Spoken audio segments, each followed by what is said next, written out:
The Orioles during this homestand, posting a 6.75 ERA against the bats of Texas, Tampa, and New York, is not going to lead to W's. But for Wei-Yin Chen, he has had the best outing for the team this homestand. He has posted nothing but W's for the Birds this year. And in this final game of this homestand, it's up to him to get another.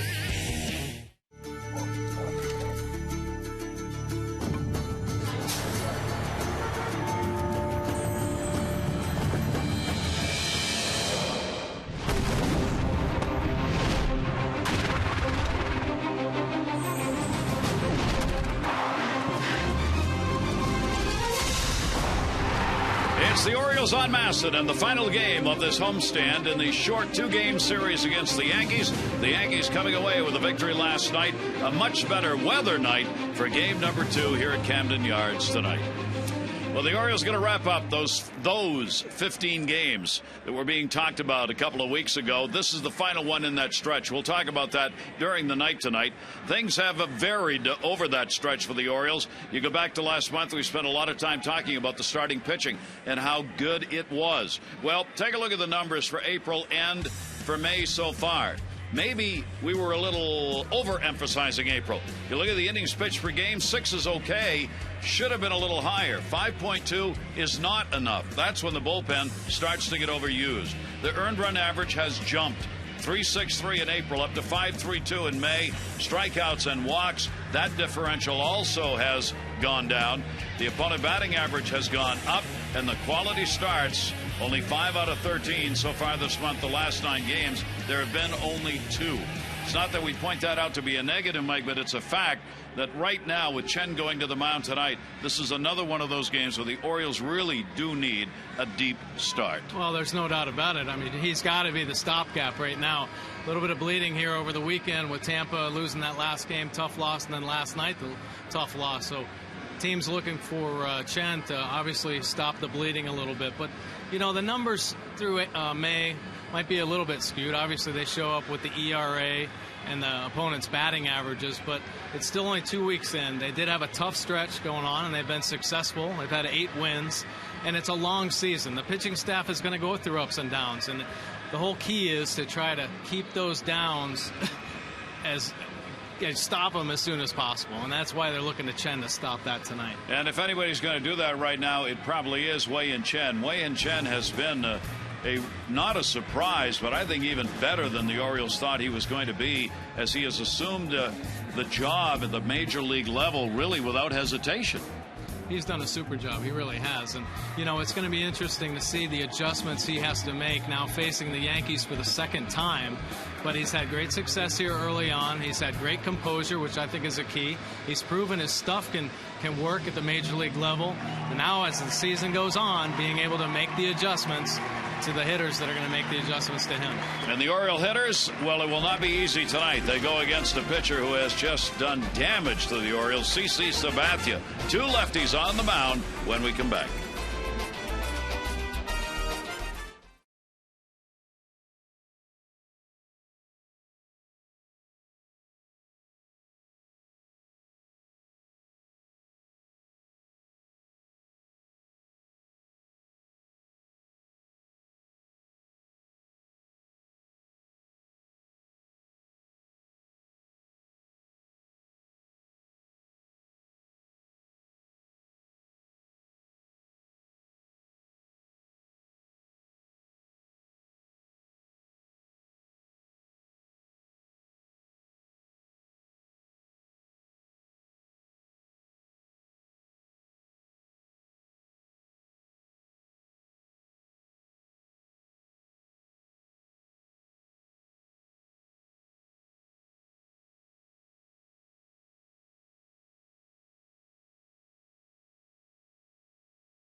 Baseball on Masson is brought to you by Southwest Airlines. Find our fares online only at southwest.com.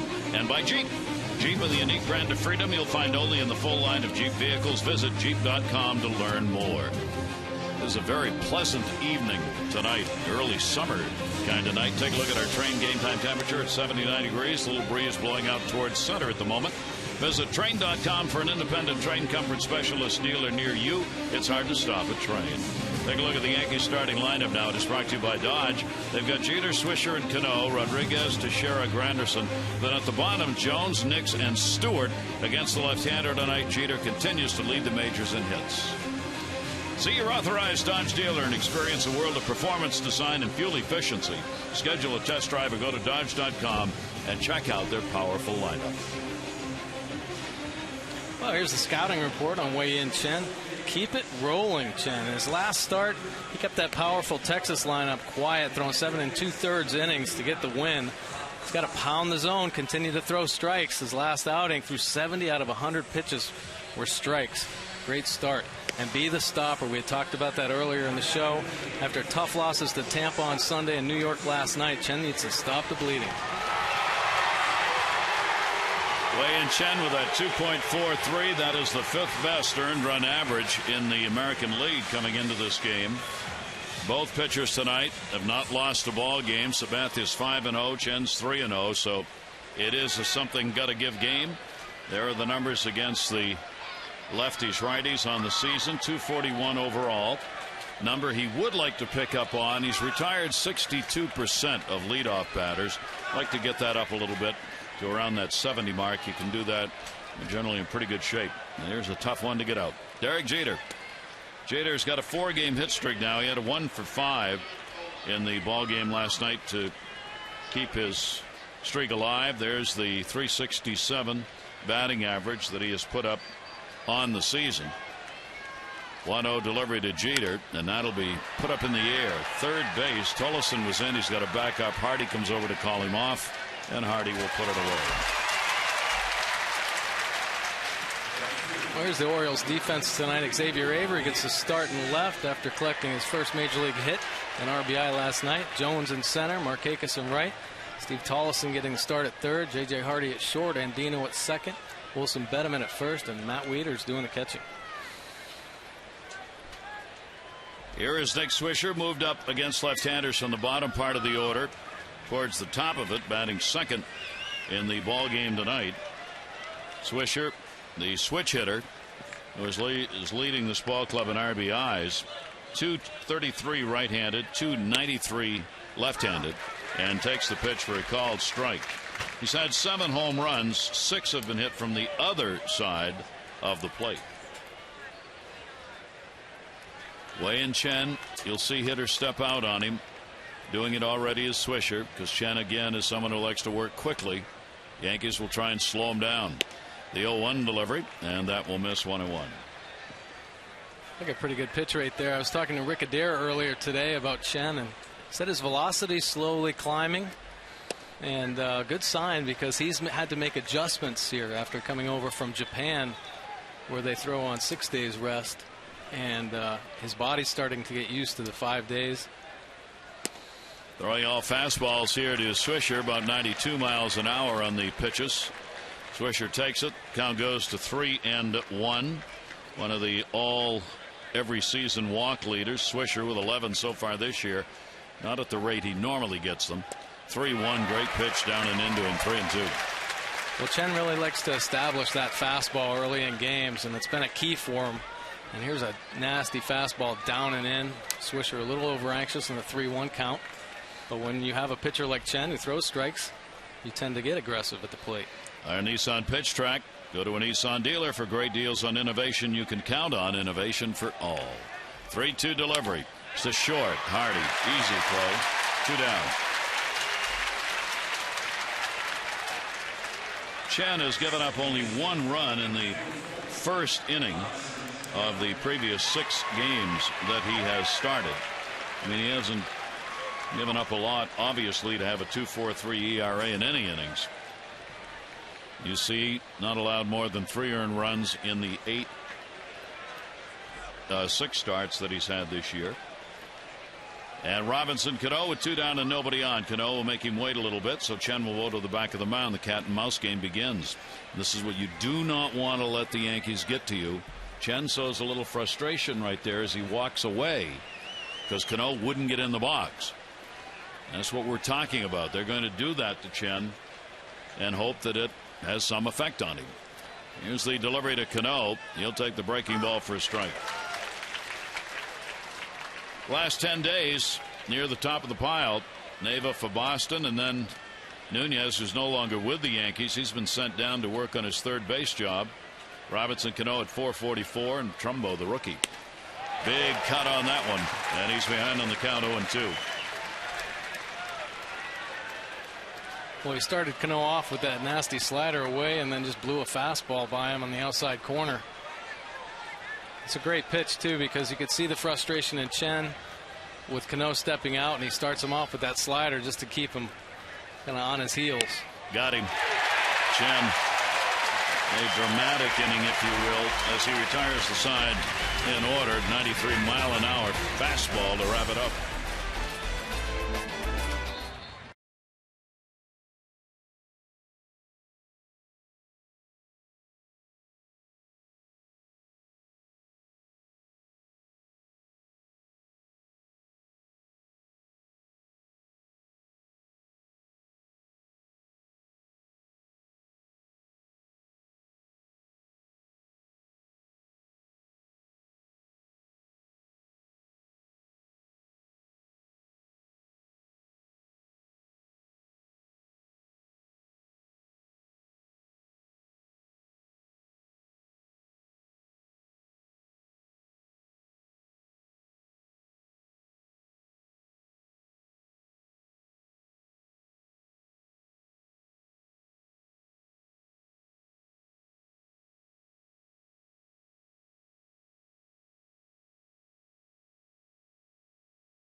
The Orioles brought to you by Southwest Airlines. It'll be Andino, Hardy, and Markakis, Jones, Wieters, Bettamy. Who would have thought at any point in the season Hall, Tollefson, and Avery would be hitting in that order in the Orioles lineup? Bill Hall getting into the lineup again after his recent recall. Well, that Orioles lineup has to face CC Sabathia tonight. He's a tremendous workhorse since 2007. Hasn't pitched less than 230 innings per year. Pretty impressive. He's a strike thrower, much like Chen. His last outing threw close to 70% strikes. And for a guy that's 6'7", 315 pounds, he is very athletic. He fields his position very well. And the Orioles leadoff batter is going to be Andino, again moving into the leadoff spot because he is 7 for 18 against Sabathia with a home run. And Andino will take the first pitch for a strike. And we've got an indication early as Andino asks that Lance Barksdale, the home plate umpire, has got a fairly significant strike zone already both ways. Here's the 0-1 delivery to Andino. That'll be put up in the air, heading towards the seats to Shera, and that's where it'll end up. Well, much of the argument when you're facing top quality pitchers is that, you know, they don't need any help. So why expand the zone for them? And it's the top quality pitchers who get the breaks because they throw so many strikes. The umpires figure that must have been a strike. It was close to the plate. Yeah, you're right. Andino with that .285 batting average, a 1 for 3 last night. And Andino will foul that one. That was up and into him. Puts it the other way. And an 0-2 count.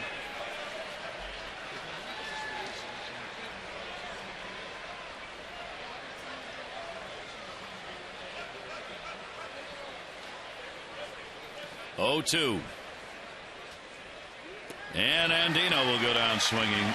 That is an eat you up pitch right there. Well, definitely a strikeout pitch. Nasty, hard slider down and in.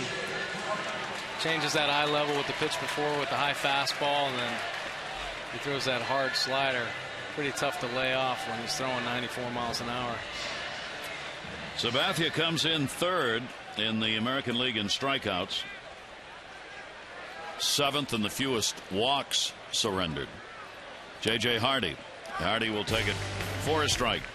Hardy love in the month of May. 9th home run of the season last night. First among the major league shortstops for this month, and a real pick-me-up from the month of April. The 0-1 delivery to him, puts that one in the air to right field. It's deep. Swisher back at the wall and makes the catch. He got back there. That's the key, though, that he was stopped by the time the ball got there. 2 down. Well, JJ put a charge into that, and Swisher obviously, and I think most good outfielders, they just kind of have an idea of where the ball's going to be, and he ran to that spot. Well, Yankees defense tonight: Jason Nixon left, Granderson in center, Nick Swisher just made that play in right, Alex Rodriguez at third, Jeter at short, Cano at second, Teixeira playing first, and Chris Stewart doing the catching tonight. Much like the Orioles, the injuries continue for the Yankees. Here's Nick Markakis, 1 for 5 last night. Markakis, 1 home run lifetime off Sabathia. A lot of at-bats against him. Sabathia going for one of his quick innings here. The 0-1 delivery, and that's going to be inside, and a 1-ball, 1-strike count. David Robertson, who everybody found out after the game last night was not available for 3 days to pitch out of the bullpen. Their closer has gone on the DL.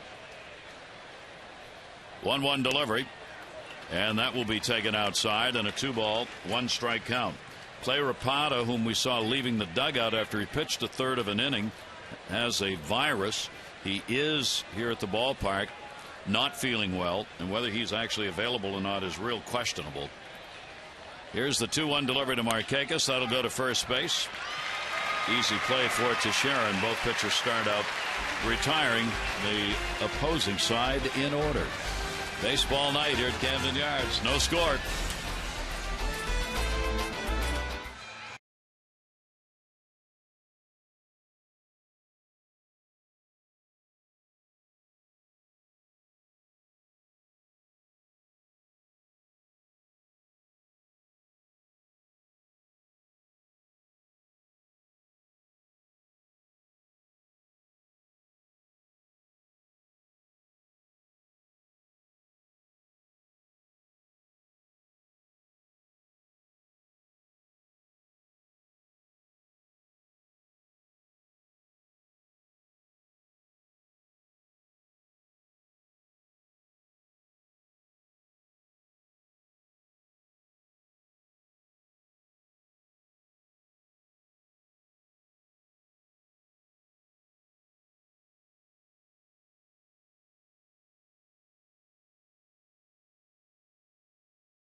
By Luna.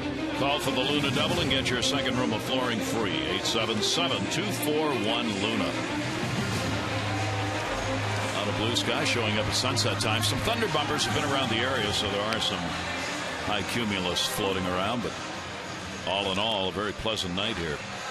Wei-Yin Chen getting off to the good start. The Orioles come in having lost 2 in a row. They are 2-5 on the year against the Yankees. Yankees are the ones, there's always a team each season that every ball club wishes didn't exist. And that changes. The Orioles are 20-9 against everybody else, but against Girardi's Yankees, 2-5. Yeah, the ones putting the early dent in.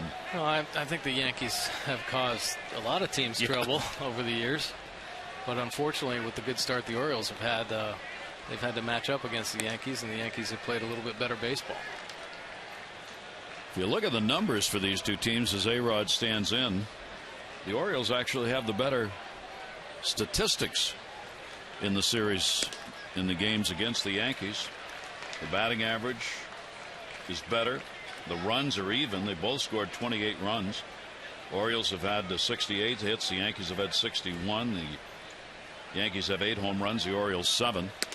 ERA almost the same, 3.41 for the Oriole pitchers, 3.63 for the Yankee pitchers. I mean, right down the line, the numbers are generally favorable for Buck Showalter's team, but not getting the runner in scoring position hits. And that is a strike. Plus, the games have been very close. These two teams are playing 1- and 2-run ball games, even though last night ended up being an 8-5 game. And A-Rod on the big cut, 3-2. Rodriguez had a big night, 3 for 5. Chen trying to shut him down here in this first at bat, hitting .263 off lefties, 40 points higher against right-handers. 3-2 delivery to him, and that's going to be inside, and there's a walk. And the Maryland Lottery strike and rich contestant of a game, Olga Perez from Columbia. Olga, you've already won $500 for being selected. You get $100 for every strikeout the Oriole pitchers get. That'll come to you from the Maryland Lottery. See how you can turn non-winning strike and rich scratch-offs into cash. Enter to win great O's prizes. MDLottery.com/strike and rich. Olga, good luck. Leadoff walk here in the second inning. Here's Teixeira. He brings a 4-game hit streak in, including a big night last night. He ended up with a double his last at bat, a home run the bat before that, and a walk the bat before that, and scored all 3 times.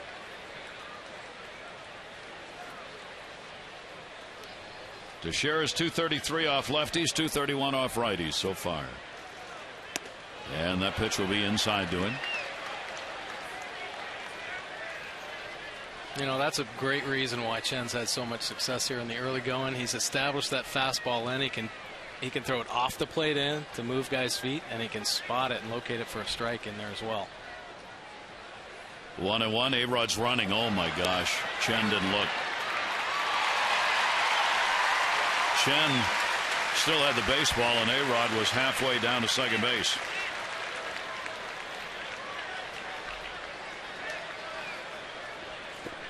Yeah, he had him timed up pretty good and knew he wasn't paying attention right there. And you know, he's a veteran player, obviously, and can understand and has a sense and a feel for the game. And when he realized Chen wasn't paying any attention to him, he pretty much had a free bag.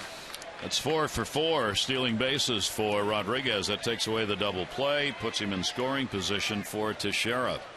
Here's the 1-2 delivery. Ground ball. A-Rod decides not to go. Hardy will get it over to first base for the out. That was almost one of those where he had such a jump, a Chen step off and a throw to second. The ball probably would have been there waiting for him. But Chen, wasn't even looking over there.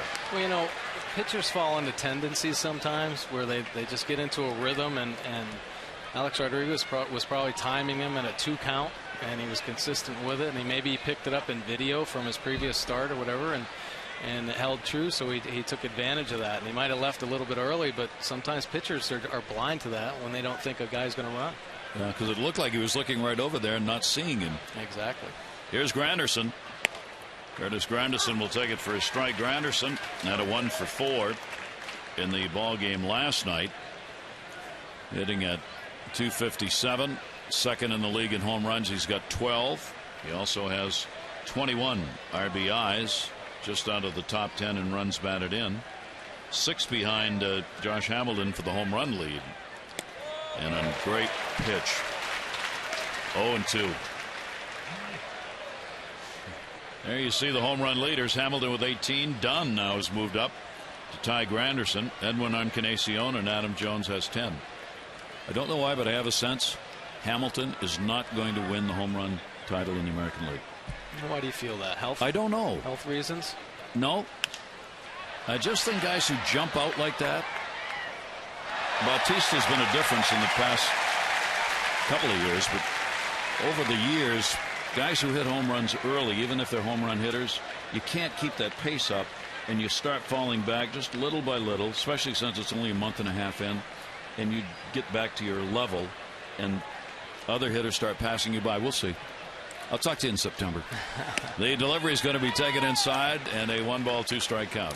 Well, we witnessed it here. He was in mockery mode, hitting home runs and continued to stay hot. I think if his health, that's always been a concern for him. If he stays healthy and can get 600-700 at bats, I think he's going to put up some huge numbers. 1-ball, 2-strike delivery, fouled off the end of the bat. And the fact he's in a contract year and discussions are underway doesn't hurt the cause, shall we say.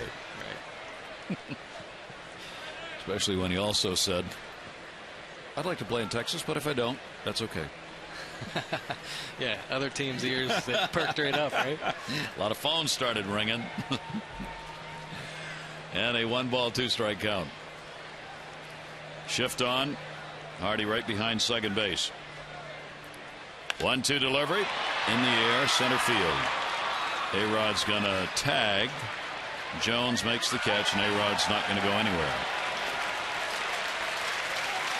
So 2 down. He knows about Adam Jones's arm, that's for sure. And obviously he doesn't want to make the third out at third base, but everybody in the league is well aware of Adam Jones' throwing arm out there.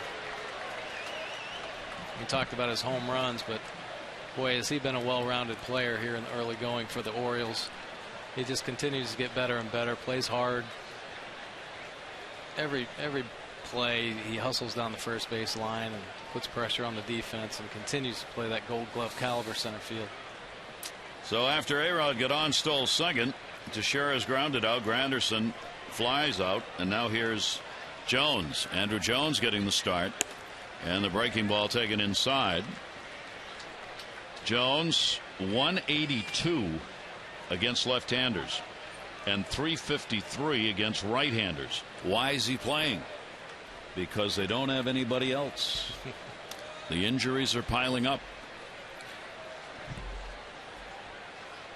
Here's the 1-0 delivery, and that'll be up high. No, in there for a strike. And Jones turns, and Girardi looks at the floor. Well, we saw the high strike called on Andino, and that one was just a little bit higher out of the zone.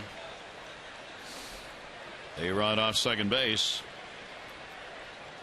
Here's the 1-1. That'll be over the screen. The other injuries we need to update you on for the Yankees. Raul Ibanez, one of their hottest hitters, took that plunk in the elbow. He is not on the DL. He's in the dugout. Joe Girardi, though, hesitating. It's bad enough that they didn't dare to start him. Even with a left-hander, he probably would have been in. Nova, who came off with a double right ankle hurt, got hit by Markakis and then twisted it covering first. They said today he's walking better. I'm not sure that's a real good update, but anyway, he's walking better. Well, we expected him to be in a wheelchair after the beating his feet took last night. So, Yankees getting a little short on the bench. That one right back to the mound. Chen's got it. He will walk it over, make the flip, and get the out. No runs, no hits, no errors, one left on. The Yankees in the inning go 0 for 3 with runners in scoring position.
punch top can for a smoother pour.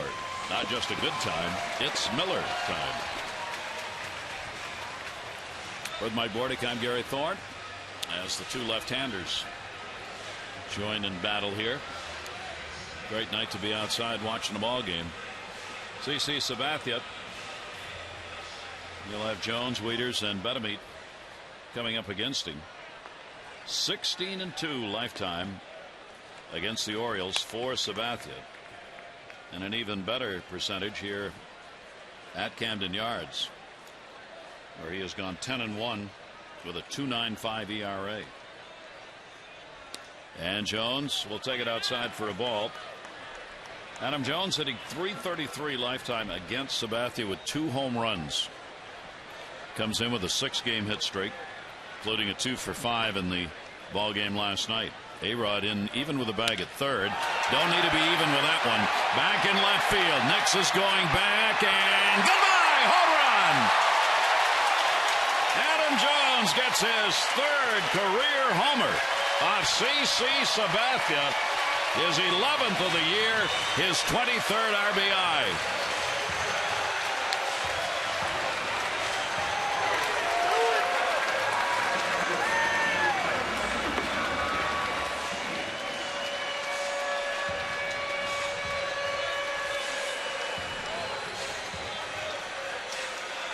Adam Jones continues to feel great at the plate, teeing off on CC Sabathia right there. Popped up by Matt Wieters. Stewart may have room. He does. And here's Adams' cut at this fastball, down the middle. Boy, and Adam Jones just drops some head on that. There's a no-doubter off the bat. And the Orioles take the 1-run lead. 6 home runs off Sabathia this year, 3 by righties, 3 by lefties. And Jones continues to hit them when they make a difference. 8 of his 11 home runs have either tied the game or given the Orioles the lead. Sabathia pulls the string on Betemeet for a swinging strike. Betemeet had a 1 for 4 in the ballgame last night, working at first base in the ballgame today. There's Adam Jones putting the Orioles up. That's going to miss outside. 1 ball, 1 strike. Talking to Jim Presley. He crunched all of that one.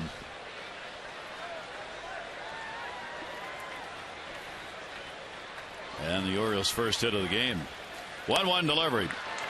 There's that pitch that we've seen against the right-handers from Sabathia over the years. I think it's unhittable. Boy, it's nasty. If he throws it at that back foot, and you know, we talked about his live fastball, but he throws it out there over the plate, and it's just got so much bite down on that, down and in. It's tough to lay off. There it is again. 2 strikeouts for Sabathia, and both of them have been on that pitch. 1 to Andino, 1 to Betemeet. Well, he threw a bigger one just before this pitch, and this was a little harder and tighter. Betemeet probably thinking that he might try to sneak a fastball by him, and there's that hard slider again, down and in. 19-game winner last year, ended up going 19-8, had a 3.0 earned run average. He had 1 tough start to start the season against Tampa Bay.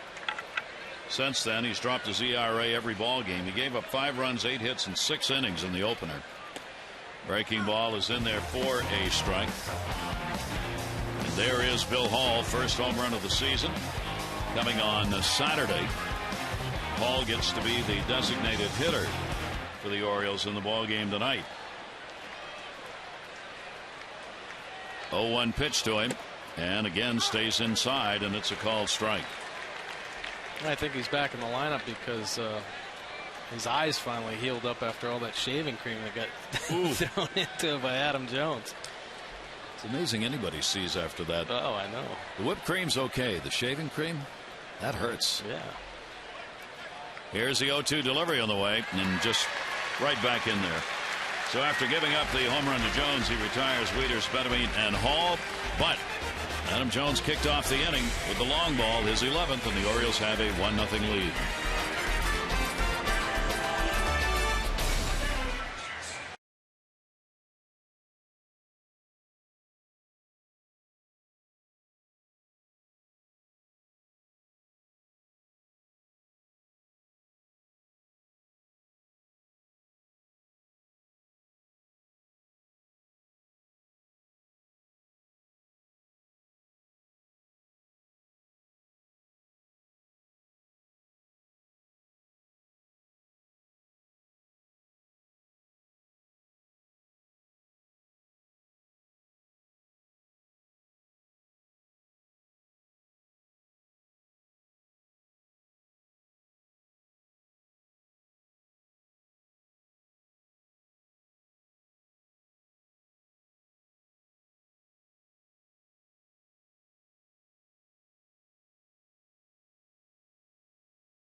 It's Baseball on Masson is brought to you by Navy Federal Credit Union. Navy Federal Credit Union serves the Army, Marine Corps, Navy, Air Force, the Department of Defense, and their families. Federally insured by NCUA and by your Baltimore BMW Centers.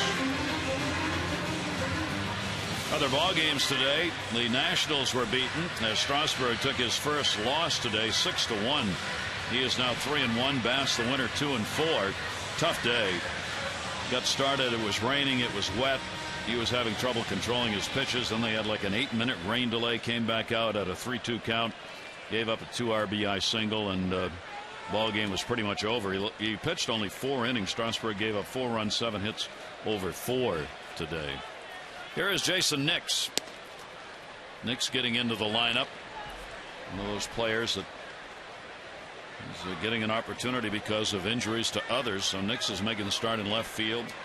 Brett Gardner continues out. Can't touch a bat for another 10 days. And so Nix delivers a base hit. Leadoff single. And there is the first hit for the Yankees. See, the lowest home run to fly ball ratio, meaning you can put balls up in the air, but they're not going to go out. Peavy's top of that pile. Bard, Verlander, Weaver, and Wei-Yin Chen of the Orioles. Orioles won 5, have lost only 1 in the 6 starts that Chen has made this year. Here is Stewart doing the catching. .240 average for Stewart on the year. The backup catcher for the Yankees, playing bunt at third. He's not, and fouls it back.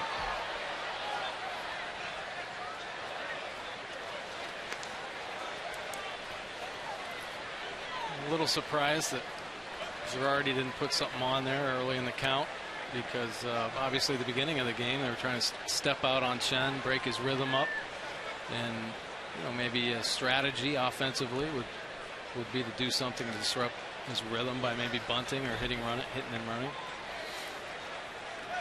Still in, even with a bag, Tollefson at third, and he had no intention of bunting. It's one of the much talked about issues in the new age of stats and numbers crunching, whether or not you should ever sacrifice, or whether or not it is a negative no matter when it's done or for what reason. Right. It's been proven actually statistically that why give up an out? Yep. Outs are so precious. Why bunt into an out? And it kind of makes sense, but there are times in a game where you just have to get a runner to second base or third base. Wieters, catcher to catcher. Unproductive at bat. Runner stays at first. The Orioles are going to return to Camden Yards on Monday to begin a week-long homestand. The Red Sox and the Royals. On Tuesday, don't miss another Ollie's Bargain Night presented by Ollie's Bargain Outlet. Every Tuesday home game, all upper reserve seats, $9 in advance. Get out and support the O's. For tickets, 888-848-BIRD. Go to Orioles.com. Here is Derek Jeter. One down, runner on at first. Jeter popped out his first time up this season against the Orioles. Jeter hitting at .375, very close to his overall .364 average. He's had 1 home run against the O's, and the throw over, and Nix is back to the bag. The hit leaders, Jeter still at the top. Hamilton, David Ortiz, Elvis Andrus, and Dustin Pedroia. 2 Red Sox on that list, as the Red Sox have started to pick up the pace, still in the cellar in the East, but they've won 4 in a row. And Jeter on the cut on a pitch going away from him. Strike 1. Of course, Derek Jeter in the first series they played, with a pretty good fastball, late movement on it, greeted Chen to the major leagues with a home run. So Chen obviously will never forget that moment in his major league career. Unfortunately, a home run though. And the pitch will be taken down low. Chen in that ball game against the Yankees in his debut. 4 runs, 7 hits, 5 2/3 innings. Non-decision. He has had his wins against the White Sox, Oakland, and Texas. Non-decision against the Yankees, Angels, and Boston. But as we said, the Orioles are 5-1 in his 6 starts. Here's the 1-1 delivery. Jeter punches that into right field for a base hit. Nix will make the turn and stay. And another Jeter opposite field hit. Well, out of his 3,000 and something hits, it seems like he's gotten 2,000 hits like this, where he just pulls his hands inside and fights it off the other way, especially when he's behind in the count. And he just manages to get that bat head on the ball, fight it off for a base hit. So the Yankees trailing by 1 have runners on at first and second base. It'll bring up Swisher. Swisher lined out easily to short his first time up. Swisher had a 1 for 3 against Chen in that previous game.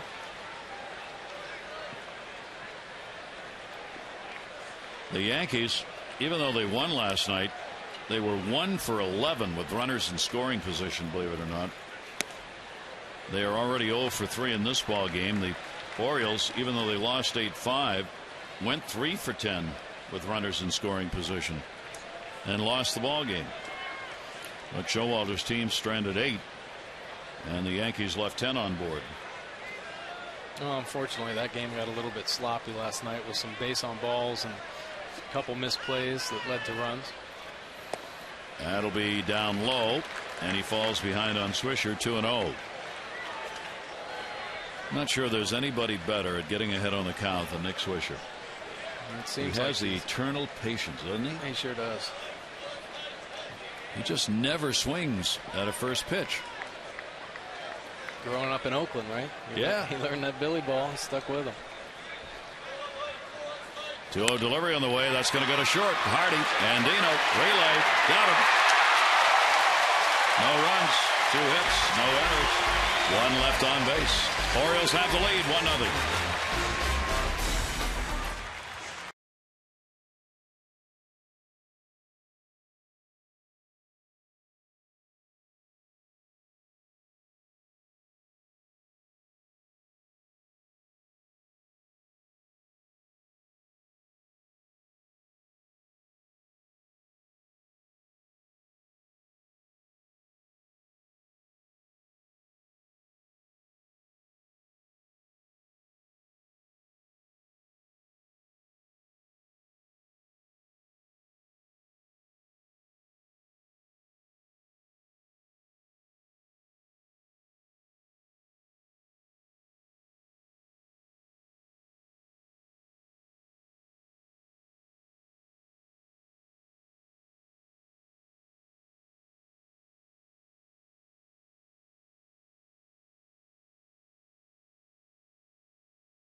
Ceremonial first pitch today. That's the trainer of Kentucky Derby winner. I'll have another. Doug O'Neill throwing out the first pitch to Ryan Flaherty. Of course, the Preakness is coming up on Saturday. So get out the spats and the straw hats and get ready for the Preakness. I'll have another, Will. That wasn't the jockey? That was the jockey. The horse is dead. Don't think he'd get around the track. Nothing personal, but you got to be 5'3" and weigh under 100 pounds. Much like yourself. Here is Steve Tollefson. And rips that one. First pitch from Sabathia. Nix going into the corner. Tollefson is on his way to second base, and the Orioles have a leadoff double as Tollefson gets his 3rd hit in 8 at-bats. Tollefson doesn't waste any time, jumps all over a fastball and delivers a double down the left field line. Well, I'll tell you what, all spring training, Steve Tollefson came up with big hits, and it's great to see him up here getting opportunities, especially against a great pitcher like CC Sabathia, picking up that double right there. So the Orioles immediately get a runner in scoring position. Playing left field in the ball game, Xavier Avery, with a runner at second base and nobody out. A-Rod at third moves in. He squares, and it's taken away. For Avery, what a start. Had an 0 for 4 in the first game. Last night against the Yankees, a 2 for 5, a double, a triple. And he was exciting. Watching him go around the bases in the game, and then Jeter got that ball. And as only Jeter could, showed it to him, said, "You want this baseball?" Yeah, he had talked about that in an interview that I saw, and he said he's never ever going to forget that moment. There's a great bunt. A-Rod's throw, no, not in time, and the speed of Avery gets him an infield hit and moves Tolleson to third. And that was with Rodriguez moved in.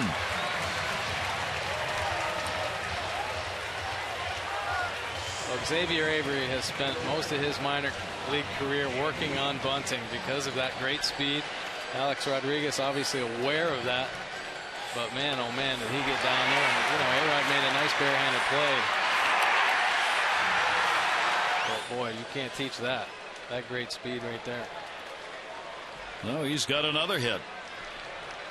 And now the RBI chance goes to Andino. Andino struck out his first time up. Now 7 for 19 lifetime off Sabathia. Breaking ball is in there for a strike. For Andino, runner in scoring position wise, he's hitting .350. He's gone 7 for 20 with a home run. One of the best of the Oriole regulars, along with Adam Jones. Sabathia, the 0-1 delivery, and hit him, and the bases are loaded. The second hit batter of the year by Sabathia.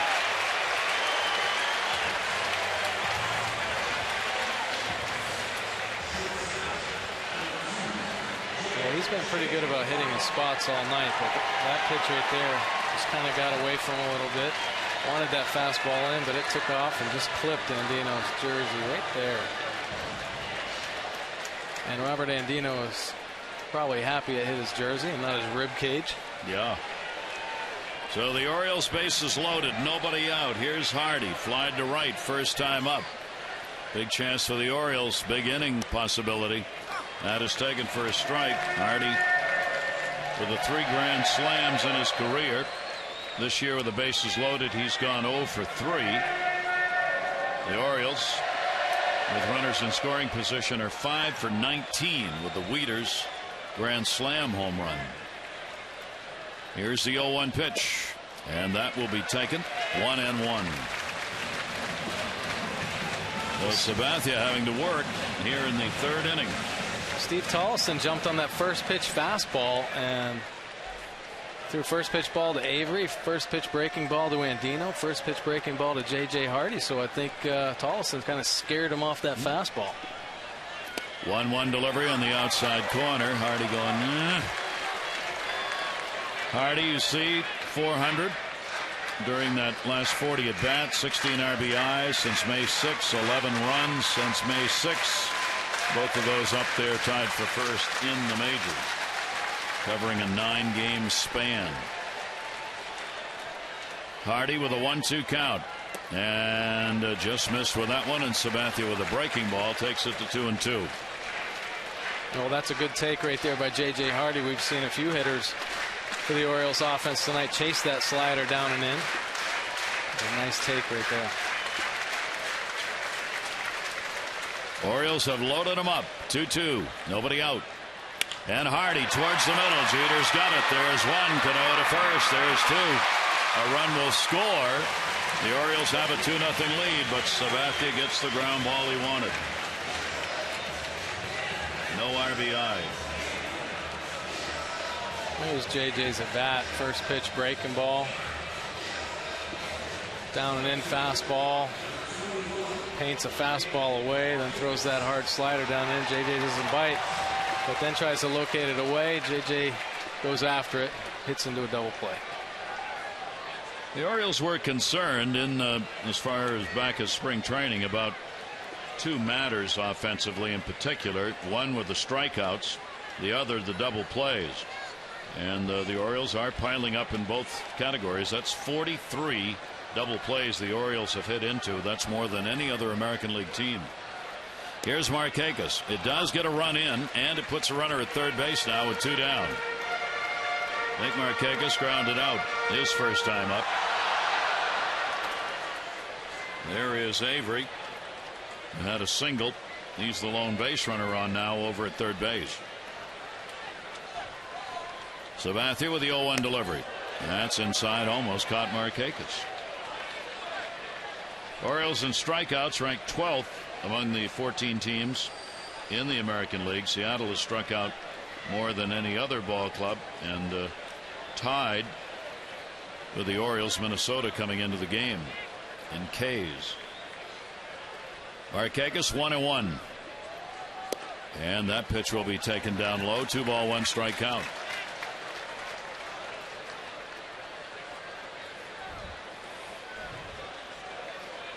Little breeze blowing out towards center field tonight.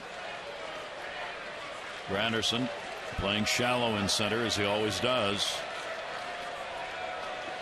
Here's the 2-1 delivery. Markakis a chopper to second base. Robinson Cano gets the big hop, and the out is recorded.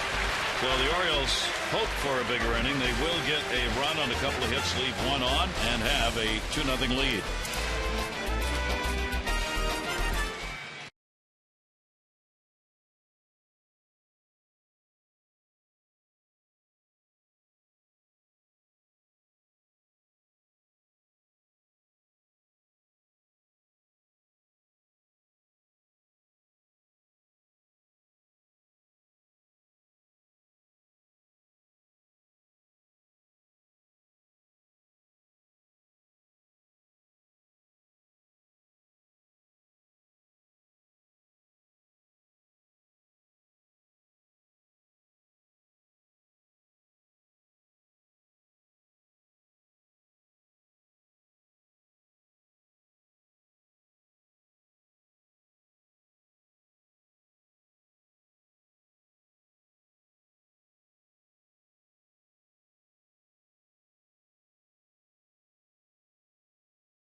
On the Orioles starter, Wei-Yin Chen, innings 1 and 2 going the first time through. Innings 3 through 5, average goes up, ERA with it, and then after 6, way up to 3.23 and a 6.43 ERA. Our Inside the Numbers brought to you by PNC Bank for the achiever in you. So Wei-Yin Chen will look to get a little more consistent, bring those numbers down through the second and third time through. Well, there's no doubt about it, and that's what makes quality starters, because they're able to make the adjustments as they face guys 3 and 4 times through the order. Obviously, we're looking at one of the best in CC Sabathia. Keeps his composure, mixes up pitches. We saw the last inning, threw a lot of breaking balls and really minimized damage with the bases loaded. And so Chen's going to learn that. He's got a great catcher, obviously, in Matt Wieters to teach him the way, and obviously Rick Adair. And these are things that they address, but this game is constant adjustments. It's adjustment inning to inning, pitch to pitch, and through the course of the season. Robinson Cano, as the Yankees are getting their second at bats. Cano, a strikeout victim his first time up. 1 walk, 1 strikeout for Chen. No walks, 3 strikeouts, and a hit batter for Sabathia. The Orioles 2-3-0. The Yankees 0-2-0. And that pitch will miss, and the count goes to 2-0. Cano, Rodriguez, and Teixeira do up against Wei-Yin Chen. Chen has thrown 6 out of 12 first pitch strikes in the ball game. Here's the 2-0 delivery. Cano, and after pitch, it was pretty well in and up, wasn't it? Yeah, oh yeah, 2-0. I mean, I think he had one thing on his mind, and he may have been just sitting on a breaking ball because he went after that pretty aggressively, even though it was out of the zone. Cano has had the hot bat. He's had 17 hits in his last 39 at bats. And a ground ball back to the mound. Chen, perfect fielding position. Purchase an Orioles Legends Celebration Series package. Lock in your ticket to each of the 5 remaining games in the series, honoring the greatest Orioles of all time. At those games, all fans receive a replica sculpture of that day's honoree. You can order your ticket package now and receive a replica Frank Robinson sculpture in case you missed it in April. 888-848-BIRD or Orioles.com/legends. Rodriguez with a walk, stolen base, and he was stranded in the first inning. And the pitch will be taken down low for a ball. Rodriguez has picked his average up over the last 8 games coming into this, hitting .400. Home run, 3 RBIs, and 5 multi-hit contests in those 8 games, including last night with a 3 for 5. 1-0 delivery to him. That's going to go to short. Hardy.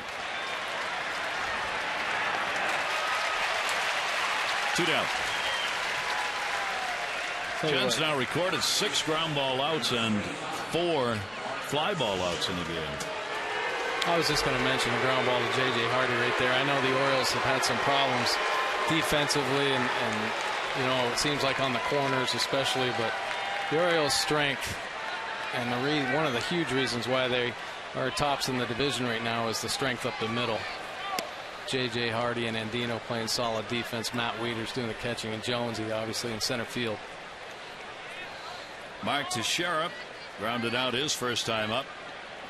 The Maryland native. Thought it was interesting. He was talking to the New York press about playing here in Baltimore and called it home. He says it's always nice to come home to play. He gets a lot of family and friends that come here. And the Oriole fans wish he'd come here, and they let him know it every time he comes to the plate. Here's the 2-0 delivery listed in the air to center field. Jones going back with room. Chen retires the side in order, and the Orioles on top 2-0.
Is brought to you by AT&T 4G LTE. With speeds up to 10 times faster than 3G, AT&T Rethink Possible. And by Chili's Triple Dipper. Choose 3 appetizers from 10 delicious choices.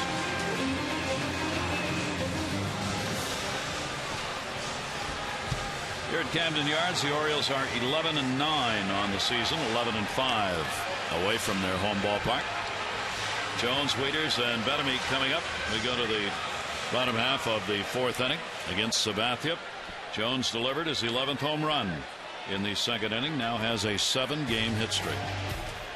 Oh, and here's that home run in 1st inning or 2nd inning.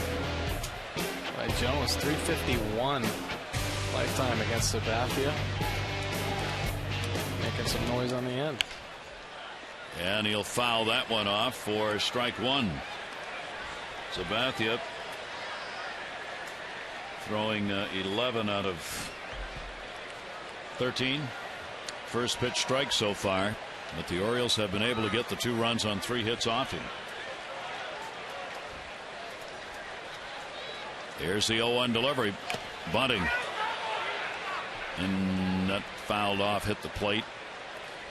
Adam Jones was kind of walking down to first, now decides to turn around. I think he was a little worried there that that ball might have gotten him in fair territory. Or it might have hit him in the chin. Yeah. Bounced straight off that plate, came up. Got up under the arm or something. Still chewing good, so he's all right. Right.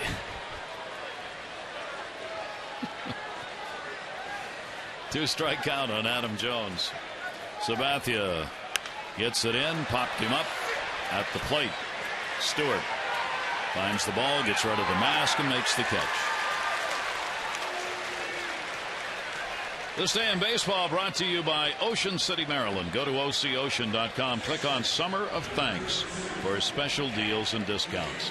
Was this date in 1991, May 15, England's Queen Elizabeth, along with President George Bush, were guests at the A's-O's game played at Baltimore's Memorial Stadium.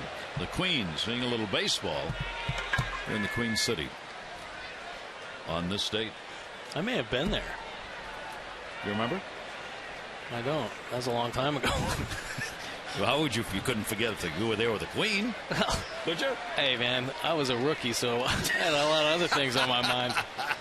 You know, coming up with the Oakland A's, are you kidding me? Bash Brothers at all? That's right. You had other things to worry about. Yeah. Matt Wieters popped out his first time up. And the pitch is taken on the inside corner for a strike.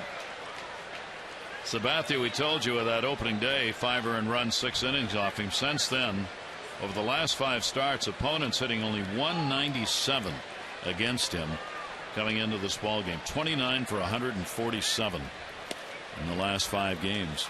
That pitch is going to be taken away. And a 2-ball, 1-strike count.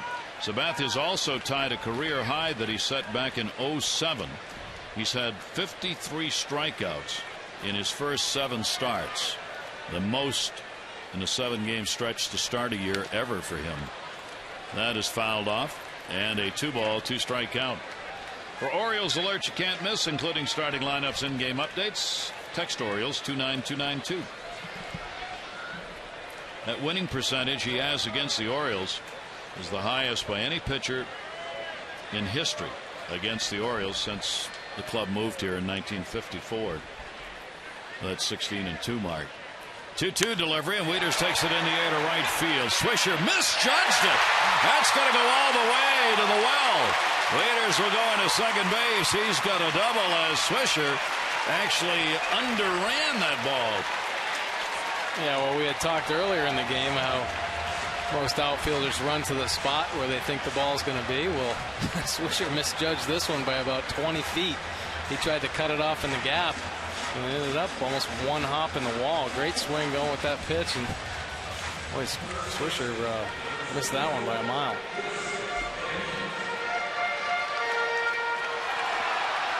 So the Orioles get a break on that. Wieters gets his 7th double. He hit it hard. And now the Orioles Betamete, the strikeout victim, gets the chance at the RBI. Orioles have not been able to pick up the base hit with a runner in scoring position yet in this game, even though they have the 2-0 lead. Home run, Jones. Other one scored on a double play ground ball. Tollefson came in. This is inside.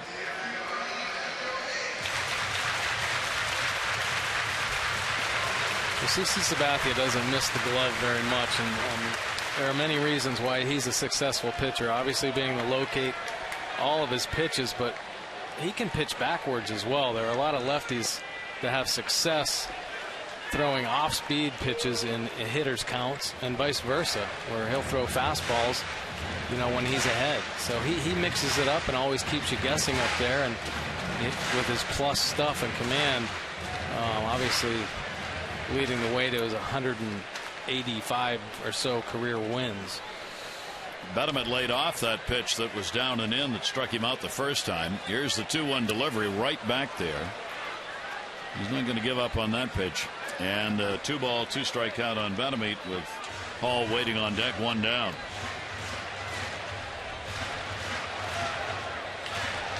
There's Wieters out at second base, checking around. That's Showalter's club after their 23rd win, tied for first with Tampa Bay coming into this game. 2-2 delivery. Didn't go after it. Stewart stopped it, and a 3-ball, 2-strike count. Well, the same pitches he struck Wilson out on earlier in the game, and right there, Wilson Betterman laying off that tough slider down and in. See the numbers against Sabathia.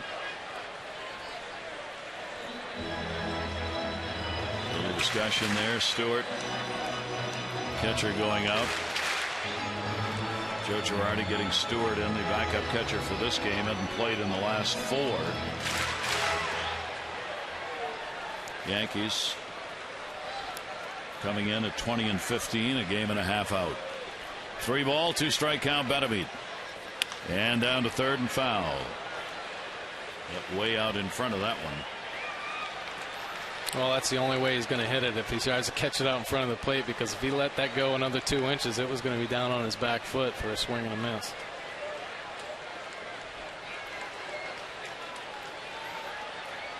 Count remains at 3-2.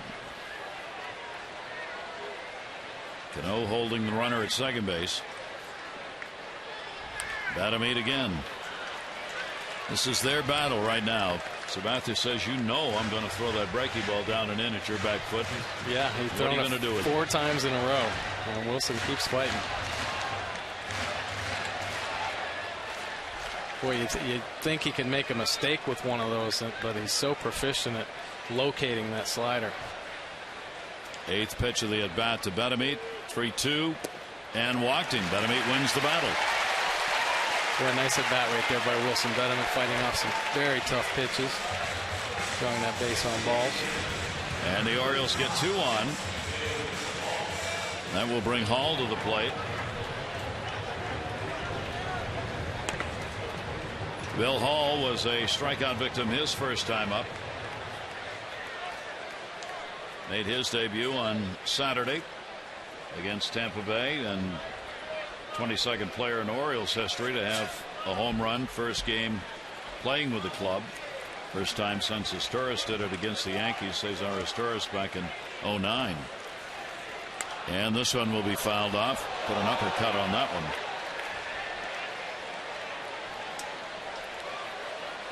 Well, after seeing all those breaking balls they threw Wilson Betterman, and he struck out on one himself. First fastball he's seeing, he's hacking.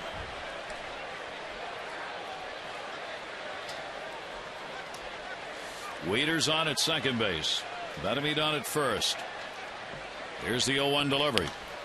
And again, a big uppercut fouled off over into the Yankee side of the field. And the count goes to 2 strikes. Those 2 cuts, all really looking like he wanted to yank one.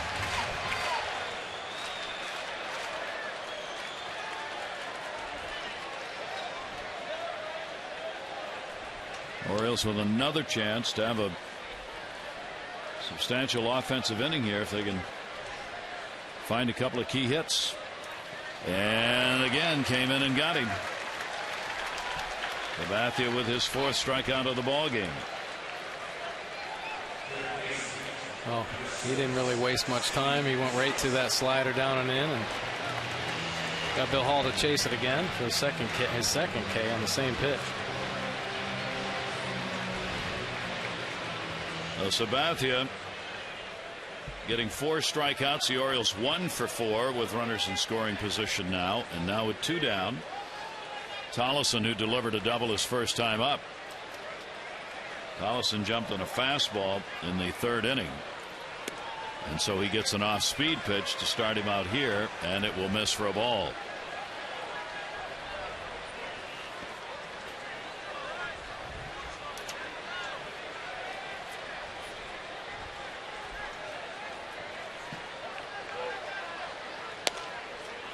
Put that one on the outside corner, and that's going to be in there for a strike. Orioles are really making him work. Last inning and this inning, he has been able to get the outs, though, to keep it at a 2-0 ball game with a couple of double play ground balls. 21 pitches this inning. 55 in the game. Sabathia, here's the 1-1. In the air, but not going to go far enough. It'll go into the seats as a foul ball. Just a little ahead of that one. Well, he's thrown him 3 straight breaking balls after Steve jumps on that first pitch fastball in his first at bat for a double. CC says, well, see if he can hit this breaking ball, and he keeps flipping it up there. I wouldn't be surprised if he tries to sneak a fastball by him here, though. Collison coming up on Wednesday from Norfolk. Free agent signed last November. 2 on. Here's the 1-2 delivery to him, and that's going to be inside. The Orioles are not helping Sabathia for the most part on that pitch to right-handers. He is wearing out that spot in the right-handed batter's box, isn't he? Down and in. Stewart's blocked about a dozen pitches already that have been so good. I mean, they're in the dirt. Even on the strikeouts, they've been bounced, as you saw in that last one when Hall struck out. 2 balls, 2 strikes, 2 down. Wieters at second. Metamead at first. Here's the 2-2. And Tolleson to third. Rodriguez will go to Cano. They'll get the force out. No runs, a hit, no errors, and the Orioles will leave 2 on base. The Orioles lead it 2-0.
Weekend off with a bang with the season's first fireworks night coming up on Friday, May 25.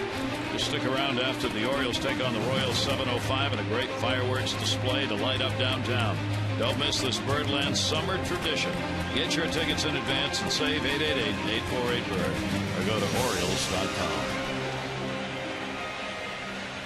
As well as finishing this homestand, of course, the Orioles are rounding out a string of games that everybody was taking a look at right from the get-go, saying, oh my, how are the Orioles going to fare when they get into this run of games against the teams in the East that they've got to play. Yankees on the road, Boston on the road, 4 games against Texas at home, 3 against Tampa Bay, and 2 against the Yankees. Well, this is the final game of that particular 15-game stretch. The Orioles have gone 8-6 so far. Curtis Granderson will take that for a strike. Granderson flied out his first time up. Wei and Chen a walk, 1 strikeout. He has given up only 2 hits to the Yankees, singles by Jeter and Nix, and a swinging strike from Granderson. 0-2.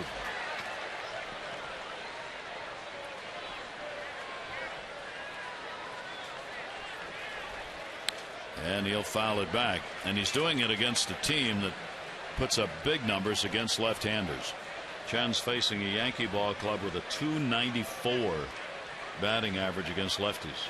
Well, it's definitely a tough test for him, and he's been doing pretty well right now, keeping hitters off balance. In the air to left field, Avery. Granderson out of there, 1 down, 5th inning. Our PNC postgame tune-in will be coming up. Jim and Rick will be along to recap the ball game. Mike will join them with his comments. Mike Showalter and his press conference. Player interviews brought to you by PNC Bank, for the achiever in you. Now the Orioles will employ that shift against right-handers to Andrew Jones. And Dina will get to play on the other side of second. And that pitch will be taken down low for a ball. Grounded out his first time up. 1 down, nobody on. 1-0 delivery. Orioles, a home run by Jones. Solo shot leading off the second. Tollefson scored. Ground ball double play in the third for their 2 runs. 2-4-0 for the Orioles. Yankees 0-2-0.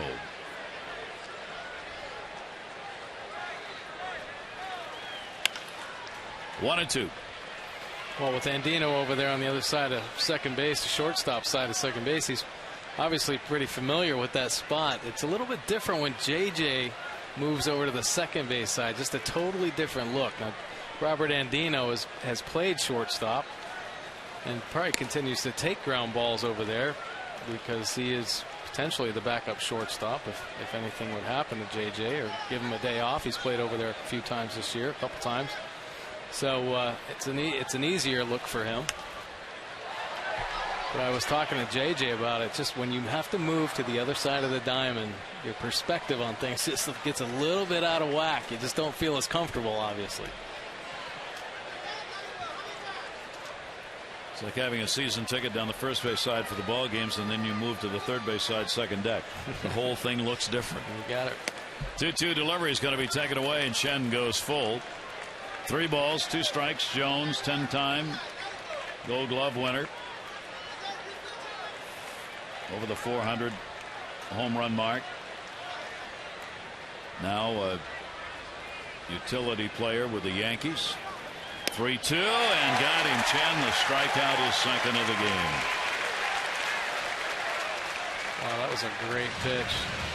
He really pitched Jones tough, and I don't know if that was a changeup or a little cutter. It was a changeup, and that is nasty. An inside changeup to Jones. I mean, that's what establishing his fastball earlier in the game sets up pitches like that for later on. And boy, that was a nasty pitch.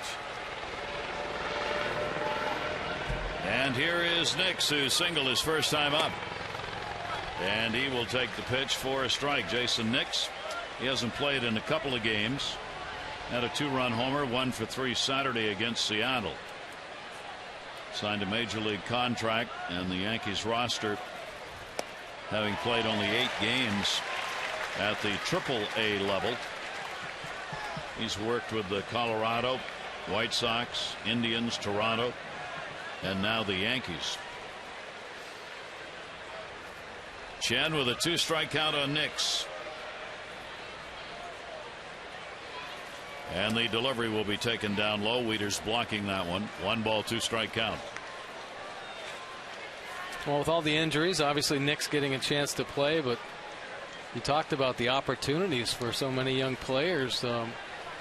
Man, so many guys get breaks. Obviously, the Yankees' famed break was when Wally Pipp took that day off and Lou Gehrig slid in there.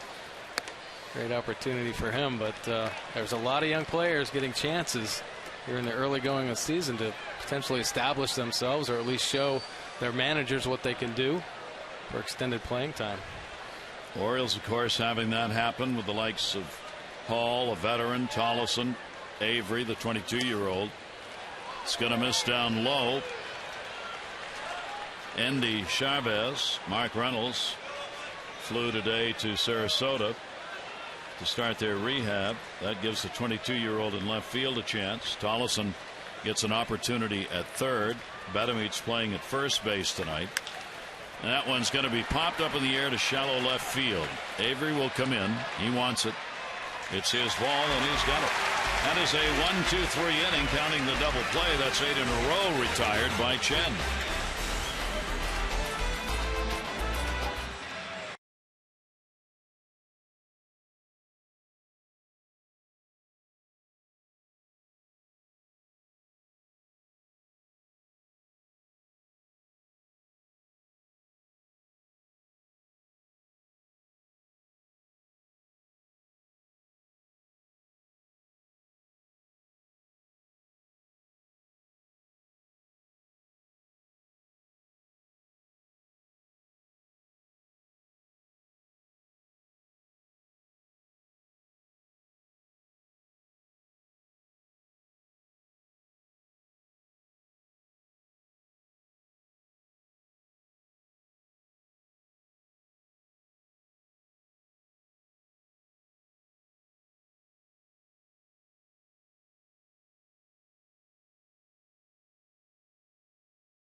The Orioles home run by Jones. Double play ground ball. Second run. The rest of it has been up to Chen.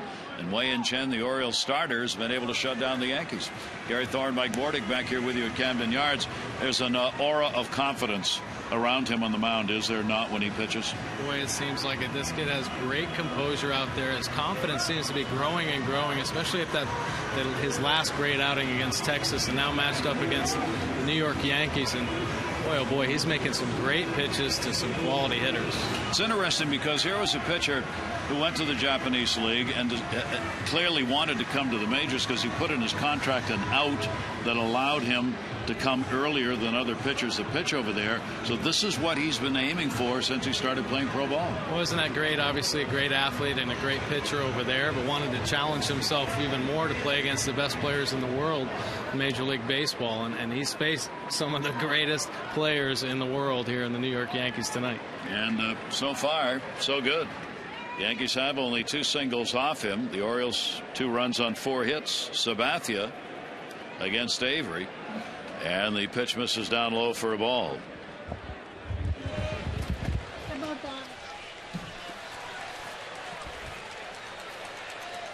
Avery, the speedster, hitting in the 9 spot, fouls it back, and a single his first time up. Time for our AT&T Mobility Trivia fact. Xavier Avery became the 3rd Oriole to record his first major league hit this season with a first inning double. That came on Monday against the Yankees. Luis Exposito and Ryan Flaherty, the other O's, recording their first major league hits this season. We're talking about doors opening for players. There are some other names. Showed bunt. Did he go? No. Gary Cederstrom down at third said he pulled that bat back, and the count goes to 2 balls and 1 strike. Well, Alex Rodriguez definitely respects Avery's speed, but Avery, much like Sabathia pounding that slider down and in, says, hey, I'm going to try it again until you show you can throw me out. And now gets ahead on the count 3-1. Sabathia has walked only 1, and he has struck out 4. Chen has walked 1 and struck out 2. Sabathia retires 73% of leadoff batters this year, but the Orioles have been able to get 2 out of 4 on. 3 out of 5. Avery gets the leadoff walk. That's pretty good patience for a 22-year-old facing stuff from Sabathia. Well, it sure was. That was a great at-bat by Avery. And then, you know, obviously utilizing one of his weapons, showing bunt, putting a little pressure on the defense. You know, Sabathia, that might have gotten in his head, too, even though CC's a great athlete out there on the mound. They got burnt on a bunt earlier in the game, and maybe CC thought, well, I got to get off the mound a little bit quicker, and might have rushed his delivery and walked him. Now Andino. Saw the discussion with Jeter. Rodriguez is going to play even with the bag at third. He does show bunt, pushed it to first. Teixeira will go to the bag and record the out. It's a sacrifice, and Avery goes down to second base. Well, the Orioles do employ the sacrifice. 1 down. Show off your Birdland pride. Support the many programs aided by ordering the new official Orioles Maryland license plate. New cartoon bird is on it. It's a great plate to show your fan support. Proceeds go to the Orioles Charitable Foundation to be used on community programs. Maryland residents, visit Orioles.com/plates. Well, here's Andino's bunt. Tried to push it. Actually, he was trying to push bunt for a base hit, but ended up working out like a sac bunt. The funny thing about that play is you see the speed, how it affects defense and puts the pressure on defense. When Teixeira fielded that ground ball, Andino stopped halfway on the first baseline, and Teixeira said, well, I'm not going to waste my time with you because Xavier Avery's running so fast down there. If I chase you, he's going to go to third. He ran right back and touched first. Andino gets his second sacrifice, setting it up for Hardy. 1-0 delivery is chopped foul. Sabathia throwing 14 out of 20 first pitch strikes so far. So the Orioles actually have been able to get ahead on some counts in this ball game against Sabathia that you usually don't do. Hardy is flied out. He hit into a double play in the third inning. Came up with the bases loaded. That double play ground ball would score Tollison. No RBI credited.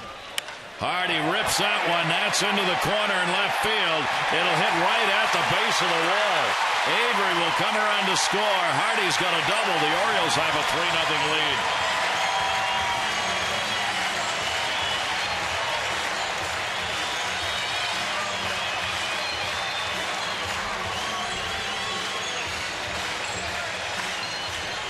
Well, J.J. Hardy staying hot. He's had some good at-bats tonight off CC.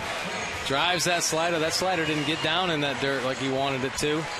And J.J. got the bat head to it for a double down the left field line. Avery obviously cruising into home. J.J. breaking it down at second base. J.J. just drove that ball to right field his first at bat, and then he made good contact. Unfortunately, hit into that double play for a second at bat. And we found a hole right there down the left field line. 16th RBI of the season for him. And the Orioles have 5 hits off Sabathia, 3 runs, still only 1 away. Here's Marquez.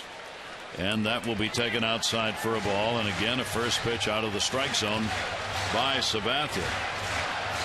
Well, you know, 2-run leads obviously are never safe, especially when you're playing against a powerhouse team like the Yankees. But great execution right there by the Orioles.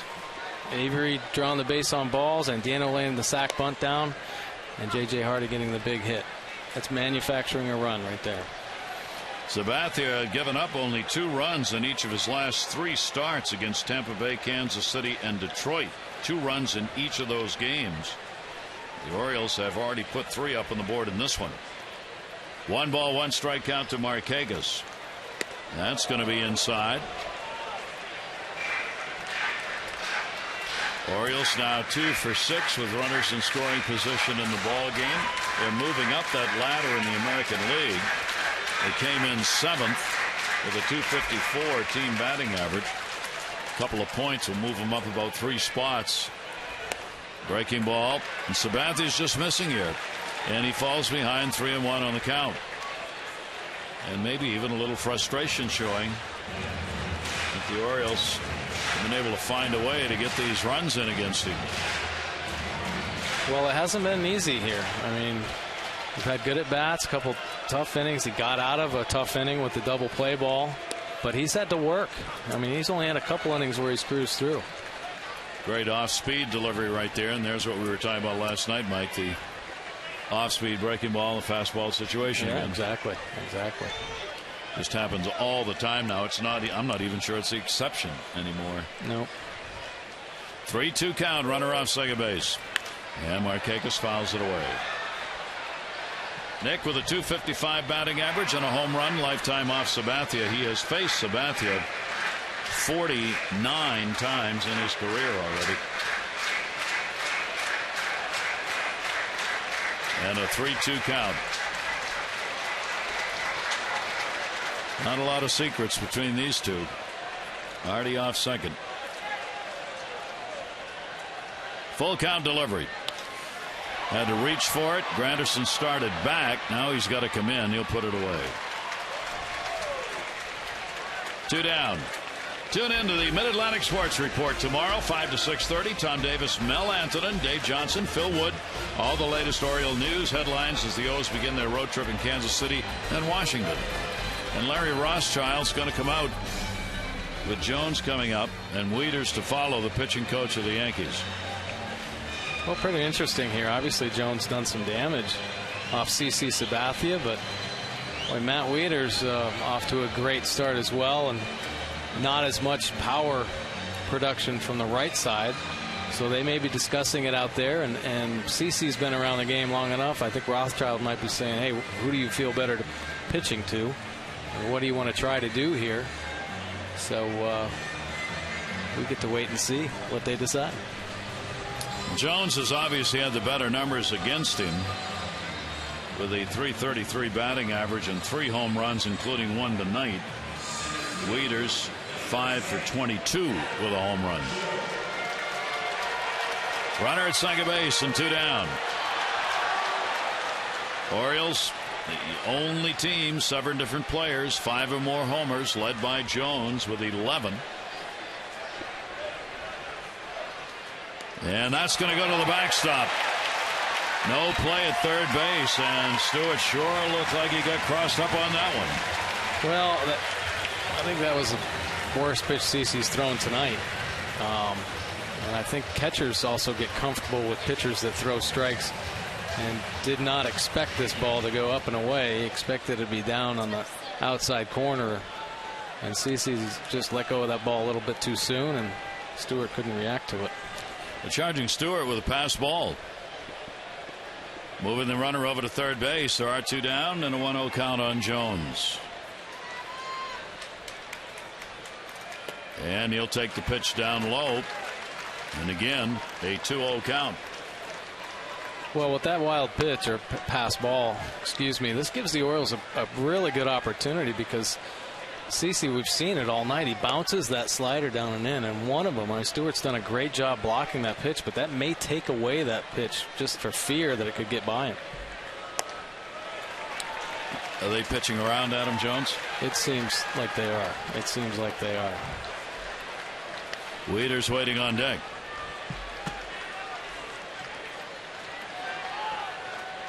Let's see if he bothers to come in with a strike or not. Here's the 3-0 delivery. Nope. Well, they weren't going to. They wanted no part of Jones, and he wanted no part of helping. So the third walk will put runners at first and third with 2 down for Matt Wieters. Well, and the danger there, I mean, obviously Adam Jones has somewhat of a track record for chasing pitches, but the danger of pitching around, you saw just what happened. The pass ball allowing J.J. Hardy to get to third base and potentially eliminating his best pitch. That's a hard slider down and in. Which he would still have available if he had just intentionally walked. Exactly. And left him at second base. Exactly. So Wieters with 2 down. The Orioles leading 3-0. A run in here in the 5th inning. Timeout taken by the Yankee bench. Whew. As they wanted to have Teixeira over on the bag. Teixeira was not holding the bag. Boy, that would have been quite a gaffe right there. Well, they moved him over and moved Cano back to the other side of second. 2 down. And that pitch is in there for a strike. I asked the other day, talking to some of the Oriole coaches, about players can't possibly remember all these shifts during a game. They're thinking about so many things. You got to have direction from the bench a lot, and there's one of those occasions right there where the players are thinking about the moment here and just kind of forgot what happens when they put that shift on. That ball's going to be blooped in the air. Cano coming over. Plenty of time to get there, and the strategy works. So they pitch around Jones. Wieters pops out. The Orioles will get a run. They'll leave a couple on, but it's a 3-0 O's lead.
highlights tonight. Adam Jones in the second inning taking CC Sabathia deep for a solo home run.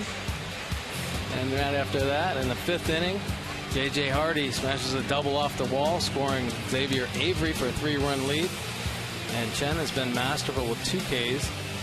With great location, mixing up his pitches. He's only given up 2 hits in 5 innings. 1 base on balls. Steve Tolson 1 for 2 with a double and a run scored. And Adam Jones with that solo home run we just saw. And the Orioles have the lead 3-0 going into the 6th inning. Wei-Yin Chen, most impressive in getting the outs in the ball game. The Yankees have left only 2 on base, both at second. They've had just the 2 hits, singles by Jeter, that came in the 3rd, and Nix in the 3rd. The best chance they had to score, Swisher hit into the double play in the inning that would end it. Here is Chris Stewart, the catcher. Stewart batting 9th, popped out his first time up. Jeter and Swisher will follow. Chen's delivery, and that is there for a strike. Stewart joined this ball club from the San Francisco Giants on April 4 when the Yankees realized they were going to need a backup catcher. 0-1 delivery, and that's going to miss down low. Stewart has never had much in the way of offense on any of the teams he's played for, which is why he's been a backup catcher, because he's done a great job as far as throwing runners out's concerned, getting it done that way. Swinging a pitch that was going away from him, 1-2. Well, he's utilizing that changeup very effectively here in the middle innings of the game, working off that fastball. Stewart, a Major League 200 hitter, 30 years old. 1-2 delivery to him, and that'll be popped up in the inside pitch back over the screen.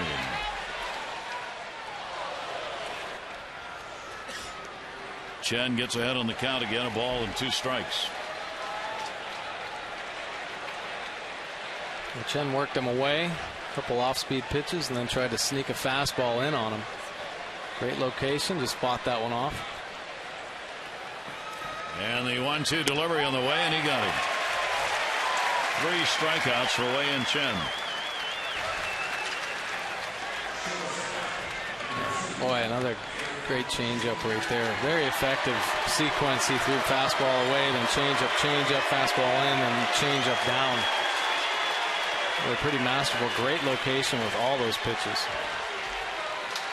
Derek Jeter singled his first time up, and he has popped out. Hitting at .368, 6 home runs, 15 RBIs for the Yankees leadoff batter. Jeter went on a tear after he came back off the DL last year, and he's not looked back. Many wondered when he went on the DL whether or not that might be one of those times it would catch up to him, and would he be able to come back and perform again. Well, he's at .343 since that return in July. And a swing and a miss on Chen. Well, he's taken care of himself through his whole career. I mean, he hasn't seemed to change one bit. You know, I mean, keeps himself in top condition. The older you get, you have to train harder, obviously, to keep up with the game. The game's so fast. So you have to commend him for keeping up with himself. Here's the 0-1 delivery on the way. Ground ball to short. Hardy. Told you how good the Yankees are against lefties. Well, the Orioles are right up there too, which makes this performance by Chen so far even more impressive. The largest differential in batting average between left and right belongs to the Minnesota Twins. Then the Yankees, 294 to 267, and then the Orioles, 270, 245, and then the Rangers. Those are the leaders in the American League differentials between lefties and righties. And Chen's getting these outs not easily, but they are not hard hit balls. I mean, he's getting it done with the Yankees off stride, hitting ground balls, 2 people. I mean, he's really dominated so far. Swisher down to third. That's foul. He's 0 for 2 with a soft line out, and he hit into a double play. Well, he's throwing a slider. I can't tell if that's a slider or a little cutter, but it's about the same speed as his changeup, and his the location on his fastball has been a key for him this whole game. I mean, it's set up all his pitches, off-speed pitches. Like that. Fastball up high, chased. Swisher now with an 0-2 count. Well, they're having trouble hitting that off-speed pitch or his off-speed pitches, so as soon as they see something with a little extra life, they're trying to be aggressive on the fastball. And he's sneaky quick. Here's the 0-2 delivery on the way. Up high. Chen, with the 3 wins he has, 2 of those have come here at Camden Yards. He's got a 1.77 ERA in those starts made in this ballpark. Win against Oakland, win against Texas, both here. 1 ball, 2 strikes. And that pitch is going to miss inside. Well, Swisher, one of the few that's been able to work the count very deep in this game, takes this one to 2-2. Cano waiting for a chance on deck.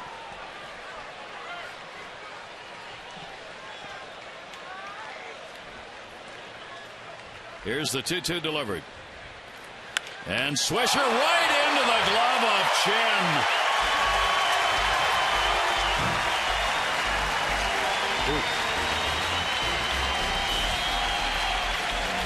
Sounds like it ought to be a movie. The Glove of Chen.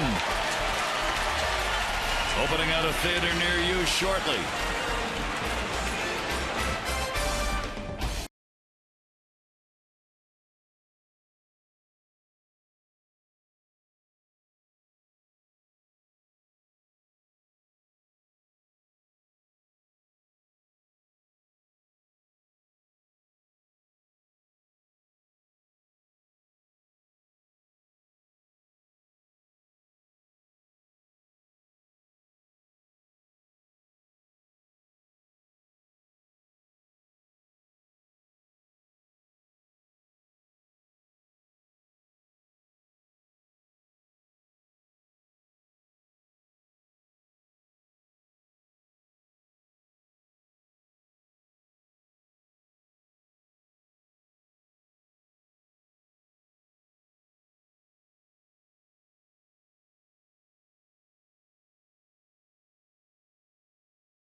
For every Orioles walk this season, Care First Blue Cross Blue Shield is contributing $50 to support the American Heart Association Heart Walk. To date, the Orioles have drawn 106 walks, $5,300. Care First Blue Cross Blue Shield encourages each of us to take that first step towards a healthier and more active lifestyle. Gary Thorne and Mike Bordick here at Camden Yards. The Orioles in this short 2-game series against the Yankees. Losing last night 8-5, have a 3-0 lead in this ball game. 3-5-0 for the Orioles, 0-2-0 for the Yankees. CC Sabathia, 3 walks, 4 strikeouts. Betamit chops it. Sabathia throws it, gets it. 1 away, 6th inning. Voting for the All-Star game coming up in Kansas City. Available now at Orioles.com/All-Star. Go online, vote at least 20 times in order of the 20th anniversary of the ballpark. You can vote up to 25, so vote early, vote often at Orioles.com/All-Star. Hall has been a strikeout victim twice to Sabathia. Sabathia has worked in has gone 8 innings in each of his last 4 starts. 8 innings in each of them. And that pitch will be taken down low. And Hall gets ahead on the count, as has happened so often. Sabathia's thrown over 100 pitches in every game, fewest 104. The most his last start against Tampa Bay, 119. And again, Hall takes it 2-0. Well, you know, CC's in here for the long haul. His last 4 starts, he's gone 8 innings in each of those 4 starts, so he's going to compete till the bitter end. So, I mean, it's still, here we are in the 6th inning, but it's going to be a tough battle. And the pitch will be taken away. So a 3-0 count on Hall.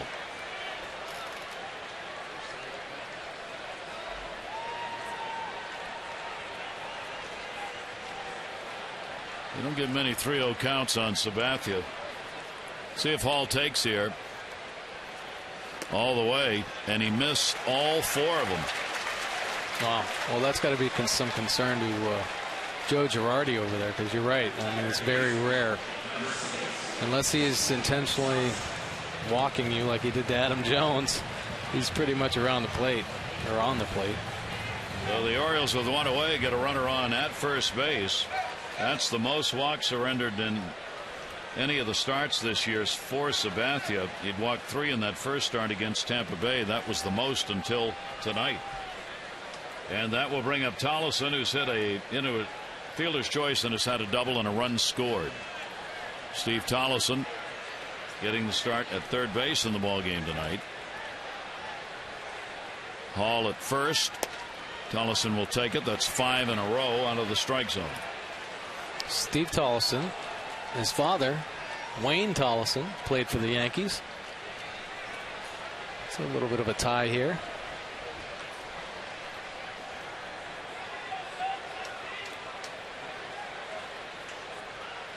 Decent lead over there against Sabathia. Pitches up high. Our good friend Susan Waldman came in, the radio broadcaster, as the pitching coach Larry Rothschild's coming up for the game. Susan was telling us how when Wayne Tollefson was playing for the Yankees, little Stevie used to come to the ballpark, and he was only of little league age and was hitting home runs at the old Yankee Stadium, or hitting him out on the black on the warning track. And everybody was going, "Who's that?" His dad would say, "That's my son." Little Stevie Tollefson. Yeah. Here he is in the big leagues. Nice way to grow up, with your dad in the big leagues. Being around back then, Yankee Stadium, of course. 88 pitches. And it's been a bit of a struggle. Yeah, it's 88 pitches, and he's just thrown 6 consecutive balls.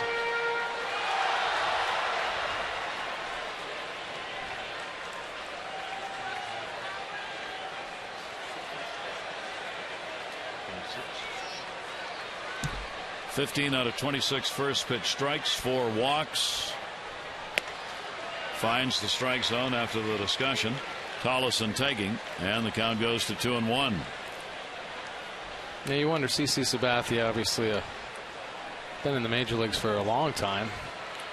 What did Rothschild say right there to make him throw a strike after he's just thrown 6 in a row? I mean, CC's been through situations like this before. I think he could step off the mound and do a little self-talk, but sometimes there are little things that happen, and obviously pitching coaches are well aware of that, and it might be just not getting over your front side enough, or just break the rhythm. Yeah, exactly. Take a deep breath. Yep. Get out of that rhythm. 2 ball, 1 strike count. Right in the hole. Cano is playing in the other way. Cleanly fielded by Swisher, who gets it back in. Tollefson hit it where they weren't, and the Orioles have runners on at first and second, 1 away. Well, that's a nice bit of hitting right there. I mean, they give you the hole. I mean, there used to be a day when right-handed hitters would shoot for that hole. First baseman holding him on, obviously Teixeira holding Hall on over there at first base, and that's just such a gaping opportunity. And Tollefson had the right approach, not trying to do too much, stayed inside it, and perfectly executed that base hit.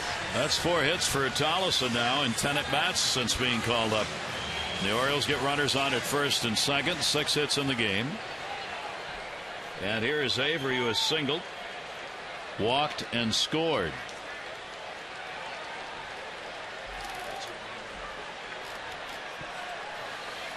Xavier Avery gets the chance, and very tough to double up, obviously, with that speed he's got. We were talking about the walk to Hall, 4 in a row missed. The only other time in the game Sabathia's had a 3-0 count was on Adam Jones when they pitched around him in the 5th inning. So only twice, and once was intentional, has Sabathia gone 3-0. Xavier Avery, and that's going to be taken on the inside corner for a strike. Good battle. The Oriole hitters putting up tonight here against Sabathia, and vice versa. These at-bats have been real tough up and down the lineup. 1 ball, 1 strike delivery. He'll get the strike called on the inside corner.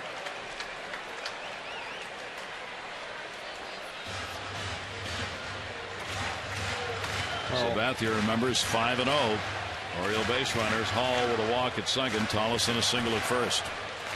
Well, now with 2 strikes, Alex Rodriguez feels a little bit more comfortable because he wasn't as close early, but he knows the speed of Avery. And a big swing and a miss. And Sabathia gets his 5th strikeout. Well, Xavier had some tough pitches right there, back-to-back breaking balls. Got that big frame, 6'7" frame.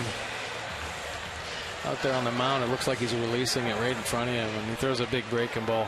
Kind of buckles the knees a little bit. Cody Epley in the bullpen. This is another new addition as the Yankees have to make changes because of injuries in their pen. So a 2-out opportunity for Andino. Andino's been hit by a pitch, sacrificed, and struck out. 2 on, 2 down. Hall and Tolleson the base runners.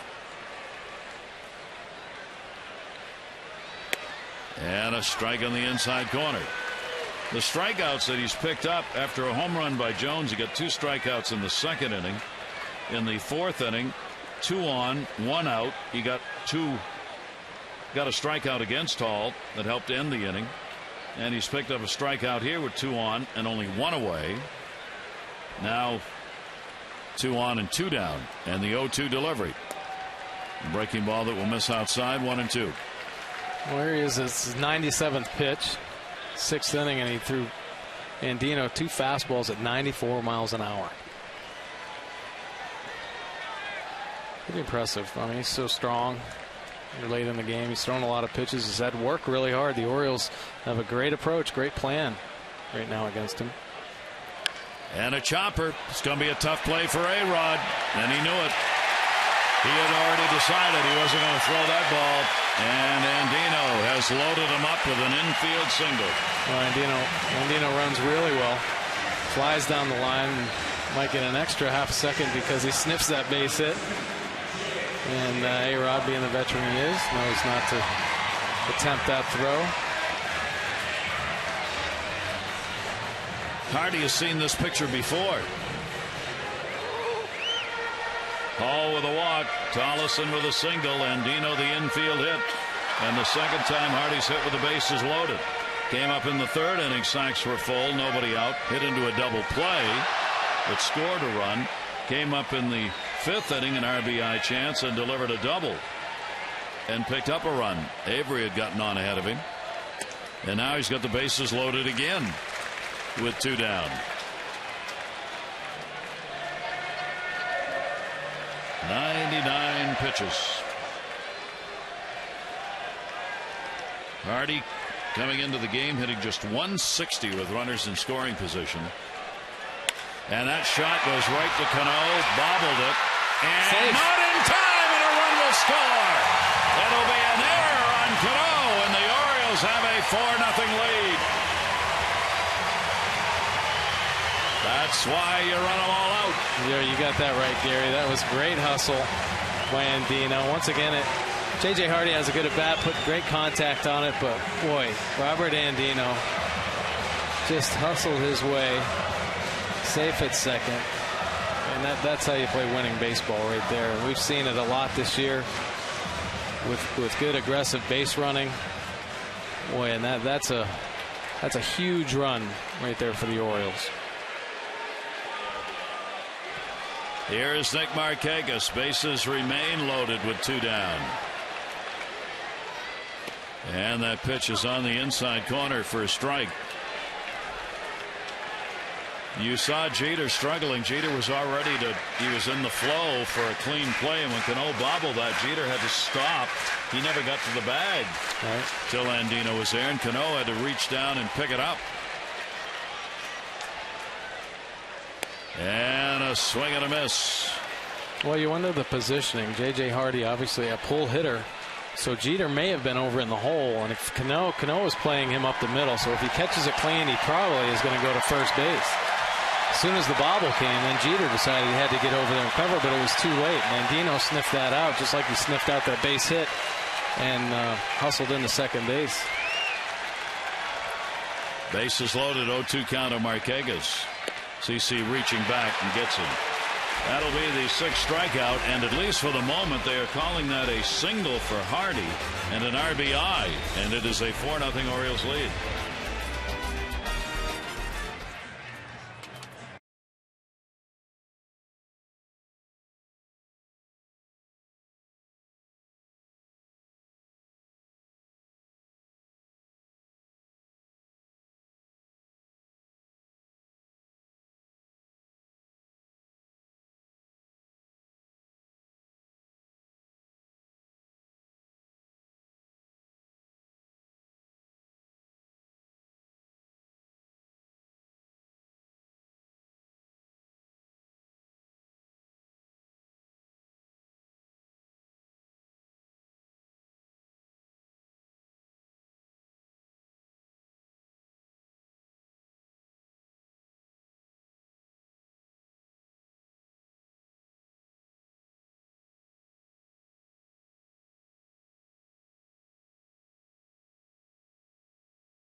Hope you'll join us again tomorrow. Morrow's action. The Birds taking off for KC for another 2-game series. Tommy Hunter takes the mound against Felipe Paulino. Tommy's already there. He left to get there ahead of time. Our coverage on MASN 2 HD begins at 7:30. OS Extra. Tom Davis, Dave Johnson will have it for you. That'll be presented by Jeep, followed by game coverage at 8. All the access you need right here on MASN. Mike Moustakas putting up some big numbers for the Royals. Luke Hochevar, he's been dazzling in the last start against the White Sox. He'll be pitching game 2 of that set and winning as of late. 11-6 record since April 25. A lot of people preseason prognostications had Kansas City as one of the to-be surprise teams in the American League. Well, they have a great group of young players offensively, and their bullpen, every guy out of that bullpen seems like they throw 95 to 98 miles an hour. Royals are 14-20 coming into today's play. So here is Robinson Cano. Cano, Rodriguez, and Teixeira against Wei-Yin Chen, who has still given up just the 2 singles. And the pitch will be taken inside, 1-1. If you count the double play that ended the 3rd inning, 11 in a row have been retired. He's thrown 12 out of 21 first pitch strikes. Fouled away. He came in having allowed the leadoff man on, or retiring the leadoff batter, only 62% of the time. As we told you, 2 leadoff batters have been on in this ball game, in the 2nd and the 3rd, but both stranded at second base.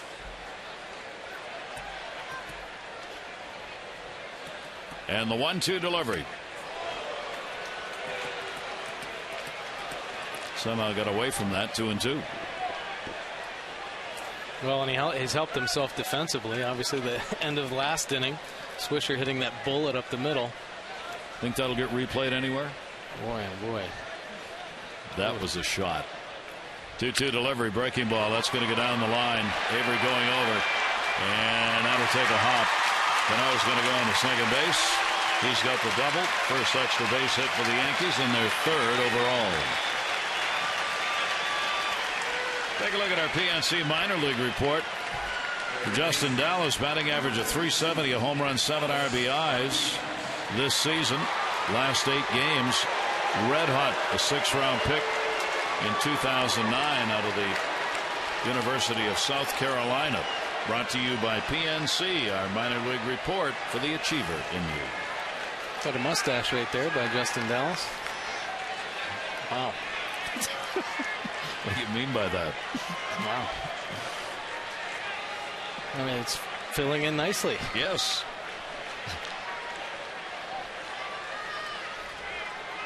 Here's Alex Rodriguez. And the pitch up high. So the leadoff man on for the 3rd time in the ball game. Cano with a double. Rodriguez has walked and grounded out. The Orioles bullpen walking a little bit. 4-0 lead. Here's the 1-0 pitch, and Rodriguez will take it inside. The Yankees, like the Orioles, using the long ball. These are the number 1 and 2 teams in the majors in home runs. The Orioles have 57 on the year. The Yankees have 55. In this ball game, Jones has added to it to make it 58. And a swing and a miss. What is that pitch against right-handers? It looks like it tails away a little bit. Well, I didn't see the velocity on that, but he's throwing a changeup away that has a little tail, but that was a live fastball at 92 miles an hour. 2 ball, 1 strike count. And A-Rod swings through it.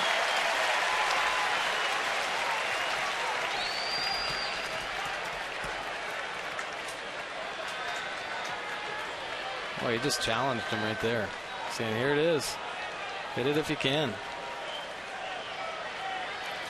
2 ball, 2 strike count. Chen has struck out as many as 6 this year. That was in his first start against the Yankees. 2-2 delivery. And Rodriguez just gets enough to foul that one off.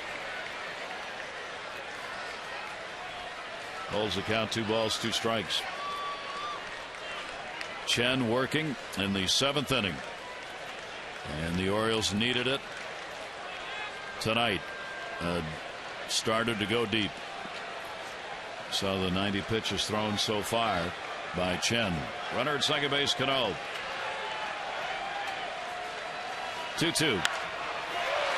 Center field. Cano is going to tag. Jones realizes it. Holds him at second base. That's about 3 times tonight Adams done that. Runners tagging up, and Jones hitting the cutoff man right on the button. Yeah, Cano took about a half step. He didn't even want to waste time by taking 2 or 3 steps there.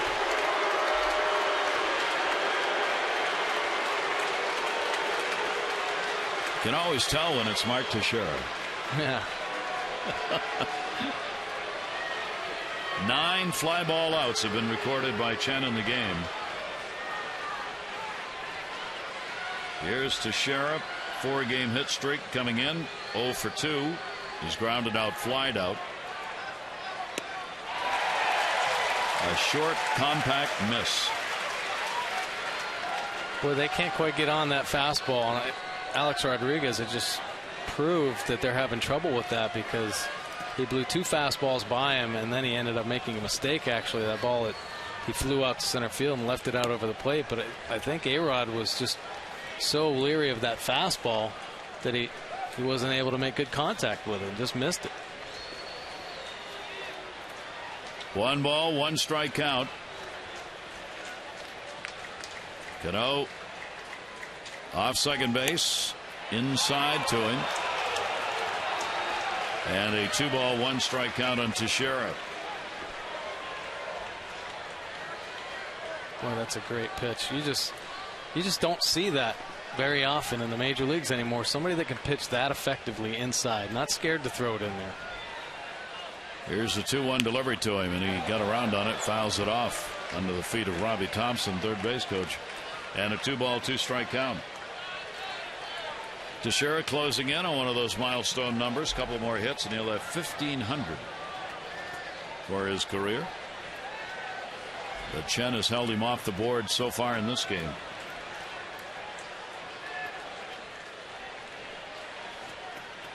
Two balls, 2 strikes. And called strike 3.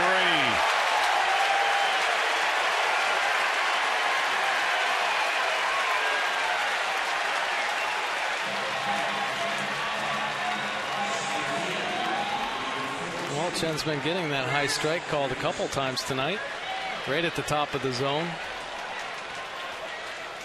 Borderline high strike goes his way. But, you know, you've talked about it through the course of this game. When you're around the plate consistently, you're going to get more calls that go your way. Yep. And he's been able to do that. So 2 down. Here's Granderson. Granderson 0 for 2. He's flied out a couple of times, 1 for 6 in the series. Cano's still out there at second. Leadoff walk. Rodriguez in the second inning. Next 3 retired. Leadoff single. Nick's third inning. Another single with 1 down. Then a double play to end the inning. Foul back. Now a leadoff double here in the 7th. 2 down. Runner still out there. Hasn't gotten anybody. The Yankees haven't gotten anybody past second base in the ball game. Curtis Granderson hitting .259 against the Orioles this year. Does have 3 home runs. In this, the 8th game these teams have played. 0-1 pitch to him. Thought about it. It's a strike. Keep in mind that when we show you the chart, the strike zone, the size of the baseball matters. If it's anywhere within the size of that baseball that's on there to the strike zone, it's got a good chance of having hit the strike zone area, because that's the way that's set up. All the way around, the size of a baseball is the difference. That's going to be in the air to left field. That's hit deep. Going back is Avery at the wall and up, and goodbye home run. Was there any fan interference? Those are Yankee fans. Granderson, the 2 RBI homer to make it a 4-2 ball game.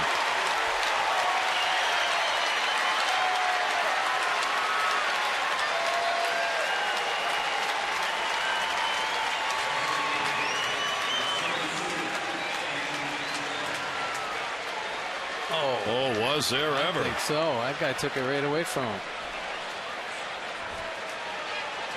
Can you review that?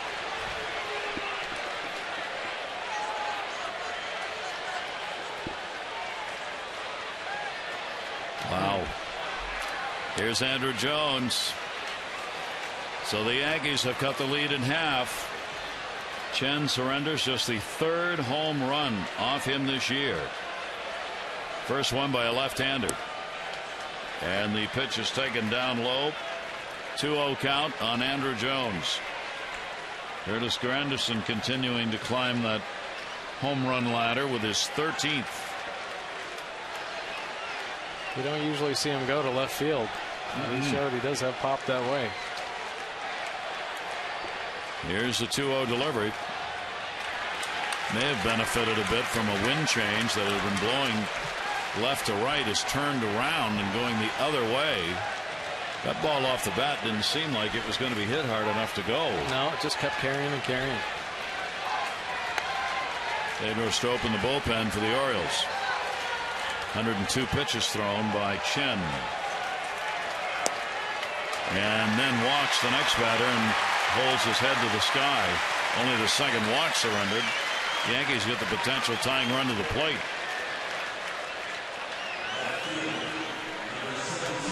Well, the first time through the course of this game, you've seen him lose a little bit of his composure.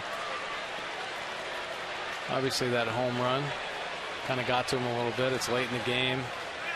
Close to 100 pitches. Matt Wieters and Rick Adair out to settle him down a little bit. Chen has pitched a heck of a ball game, but he's in danger here with 2 down, and Nick's coming up. One more long ball and it would be tied. 2 runs, 4 hits now for the Yankees. 4-8-0 for the Orioles. We're in the 7th inning, and Jason Nick's coming to the plate. Nick's appearing in his 6th game. He's had just 12 at bats, picked up 2 hits, including the single in tonight's game. Does have 1 home run and a couple of RBIs. So the veteran Nicks will take the pitch for a ball. Nicks just a .207 major league average in some 270 games that he's played at the major league level. He came into pro ball back in 2001, playing with Colorado and Chicago, Cleveland, Toronto. Here's the 1-0 delivery to him. That ground ball goes to third. Collison will go to second. They get the force out. So a couple of runs in. Yankees cut the lead to 4-2, but the Orioles up. 7th inning stretch time. Brought to you by Jack Daniels Tennessee Honey. Fly straight. Drink responsibly.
Close one, which is the way these two teams have played. The Orioles have the lead. Gary Thorne, Mike Bordick here. Chen a little upset as he came off about giving up the home run that went the other way, and still a really fine performance. Oh, he's done great. That's the only blemish, really. I mean, Cano had a nice at bat to start that inning, and Granderson made great contact with a pitch away and drove it the other way, and stayed with his game plan there, because Granderson's power obviously is to pull, and Granderson got the good part on the bat on the ball. But boy, what a performance through 7 innings. He has really shown the confidence in his starts and continues here tonight. The Orioles have accomplished one thing already. CC Sabathia's out of the ball game, and Freddie Garcia is going to come on to pitch. Well, they had a great game plan tonight against CC Sabathia. They really worked him tough. Yeah, I don't think we've seen CC Sabathia work that hard to get through a ball game, and the Orioles had some big hits, obviously Jones and Hardy, to get the 4 marks on the board. So let's see what the Orioles can do with it here, as Sabathia goes out possibly to lose a ball game. He leaves as the pitcher of record on the losing side. He has a 5-0 record on the year. Chen, of course, also undefeated at 3-0, and there is Freddie Garcia, moved from the rotation to the bullpen. Sabathia's number tonight with 103 pitches thrown, the 4 runs on 8 hits. 4 walks, very uncharacteristic.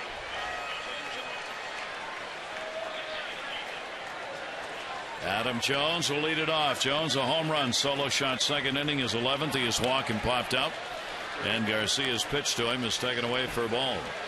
24,055, 24,055 the attendance here tonight, and again seeing just a heck of a ball game. Here's the 1-0 delivery.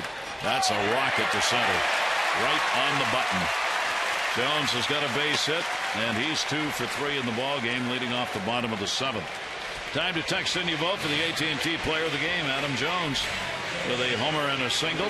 Steve Tollison, who's picked up a double, 2 runs scored in the ball game, and Wei-Yin Chen. So far, a very solid 7 innings of work. Text in your vote, A, B, or C, to 31826.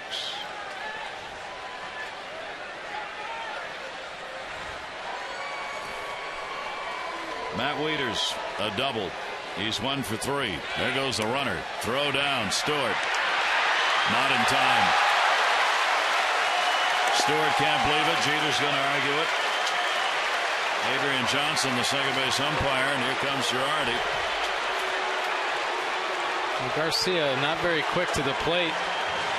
Jones gets a pretty good jump, but you know, we've talked about this earlier in the year about middle infielders taking throws on the inside part of the base. Derek Jeter taking the throw on the inside, and it's tough to get that perception he's making a sweep tag, and Jones might have got his left foot in there, but for an umpire to see that properly, if Derek Jeter maybe straddles it, the umpire probably would have given him the out call, but reaching for the ball and then coming back to get Adam Jones, Jones gets a safe call at second base. I'm really surprised Jeter would cover the bag that way on that throw. If you count, I mean, you just count.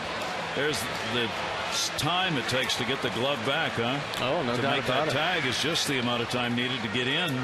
Well, I don't know if this has anything to do with it, but players around the league see the way Adam Jones plays the game. And did you see how hard he went into second base? Mm-hmm. If Derek Jeter had been straddling that, there would have been a pretty good collision at second base. So he might be aware of how hard Adam Jones is playing the game. That one towards the middle. Cano's going to make that Cano throw, and got him.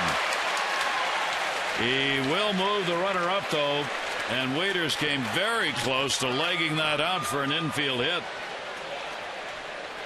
Well, see this time and time again. He made one of these plays last night, and just there's nobody in the league that can make that type of throw. Just incredibly athletic and flexible when a strong arm. I mean, to get that much velocity from that angle is unbelievable. Jones, who picked up his 6th stolen base in 9 chances, is at third. And that pitch is taken for a ball. You know, Cano makes that great play, but what gets lost right there is Matt Wieters doing the job getting Adam Jones over to third base. And he was trying. Exactly. Great bit of hitting right there. That's winning baseball. And Bettamy gets the RBI chance, 0 for 2, and a walk in the game. Infield is drawn in. 1-0 delivery. Bettamy over the top of that one from Garcia. The Orioles trying to get one or more of those runs back that the Yankees picked up. Nick Johnson has come out in the on-deck circle. He would pinch hit for Hall with the right-hander on the mound. Jones being held actually by Rodriguez, is staying very tight to the bag. 1-1 delivery, and Bettamy fouls that one off the catcher. 1-2.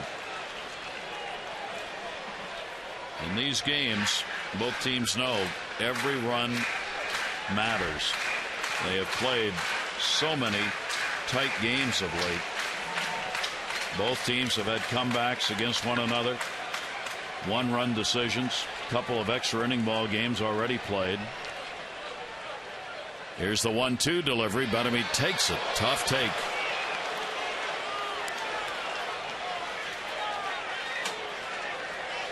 Garcia just missed with that one. Bettamy 1 for 3. That one a home run off Garcia. Infield stays in. Adam Jones short lead at third. Here's the 2-2 delivery, and Bettamy on a slower than slow strikes out. Well, I don't know if that was a split or a change, but 81 miles an hour. Had a little dip to it. Pretty good pitch by Garcia. It was a splitty. So Nick Johnson will come on as the pinch hitter. 2 for 13 with a home run lifetime off Garcia. He hits for Bill Hall and will become the designated hitter as Hall was. 4-2 ball game, bottom half of the 7th inning. Yankees getting 2 in the top half on the home run by Granderson. Orioles trying to get one of them back right here with a 2-out base hit. And that's going to get away, and that's going to get a run in. Stewart cannot believe it as he holds his hands over his head. The Orioles lead it 5-2.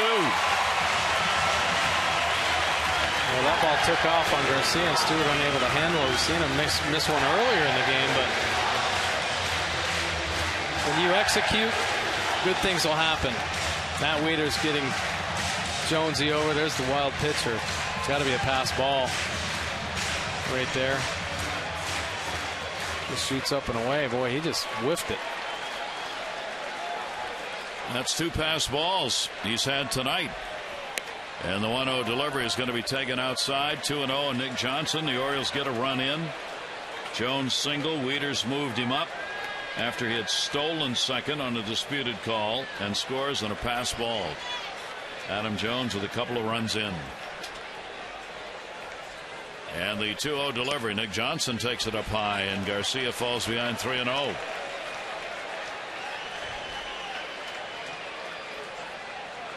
Adam Jones leads the Orioles with 29 runs scored in the year. That one is in there for a strike. Well, the Orioles get one of those runs back. Adam is 3rd in the league behind Ian Kinsler and Josh Hamilton in runs scored. 3-1. That's in the air to center field. Granderson, a little shuffle is there and puts it away. But the Orioles will pick up 1 run on 1 hit. They leave nobody on. 7 complete. Orioles 5, Yankees 2.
So far, Olga, you have won a total of $900 from the Maryland Lottery. For your chance to be the Maryland Lottery contestant of the game, play Strike It Rich Scratch Offs and enter your non-winning ticket codes at mdlottery.com/strikeItRich. The Orioles, looking to even up this short 2-game set, have the 5-2 lead, and Chen comes back out to work the 8th inning. Maybe not. Now Buck Showalter will come out and make the change. He wanted to see what the Yankees were going to do. Russell Martin came out to pinch hit, and Chen's going to leave the game, and he also wanted him to hear this crowd.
Chen had a masterful performance against the New York Yankees tonight. Nice slider, locating his fastball, striking out some of the best hitters in the game. What a line. 7-inning pitch, 4 hits, 2 runs, 2 earned runs, 2 base on balls, and 4 Ks. Not only blemish really coming in the 7th inning where he gave up that home run. Well, he could pick up his 4th win against no losses as Pedro Strop comes on to do the pitching from the Orioles bullpen. Strop a mainstay this season. No earned runs in the last 10 innings pitched. He had a scoreless 8th Saturday against Tampa Bay. 3 consecutive appearances. He's gotten some rest and back in the ball game tonight. 16 games for him and that 1.35 ERA. 2 for 4 in the save category. And Jim Johnson was out. Righties have done virtually nothing against him. Russell Martin, pinch hitter for Stewart, the catcher, getting his first at bat here in the top of the 8th inning. Strop has appeared against the Yankees in 2 previous games this year. Took a loss in one of them. He's given up just a run on 2 hits and 3 innings worked against the Yankees. Not what he wanted to do here, as Martin will draw the leadoff walk. Follow the Orioles with the MLB.com at Bat 12 app, iPhone, iPad, Android, BlackBerry, and Windows Mobile. Get live audio, pitch tracking, video highlights, and more. Just text at Bat 31826 or go to Orioles.com.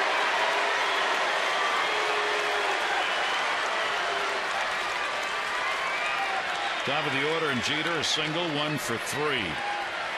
Jeter now with a 5-game hit streak.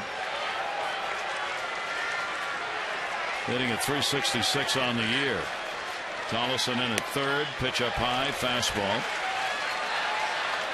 That will bring Betemit over from first base.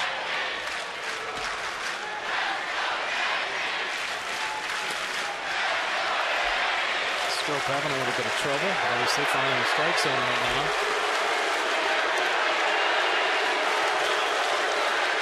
There's a 1-0 delivery. That's a strike. And it's good to see Wilson Betemit taking charge out there and just coming over. You know, like we had talked about, pitchers getting a little trouble, just to break the rhythm up a little bit. Veteran player right there. Jeter has faced Strop only once, 0 for 1. 1 ball, 1 strike count. And that's there. You see how important that run was the Orioles picked up in the bottom half of the 7th inning. It's breathing room. Otherwise, Jeter represents a potential tying run in a 2-run game, but it's not. It's a 3-run ball game. You're right. That was huge. 1 ball, 2 strike count. Jeter will take it. Count goes to 2-2. Jeter's had a couple of hits in 8 at-bats in this series. Strop trying to either get a strikeout or the ground ball for the double play he'd love to do. Here's the 2-2. And did he go? They check it first. Fielding cover says nope. 3-2. Strop throws that hard slider down and away. Guys to get him to chase.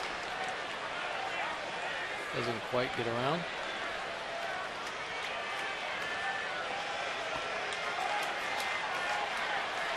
Swisher, then Cano due up. Martin off first.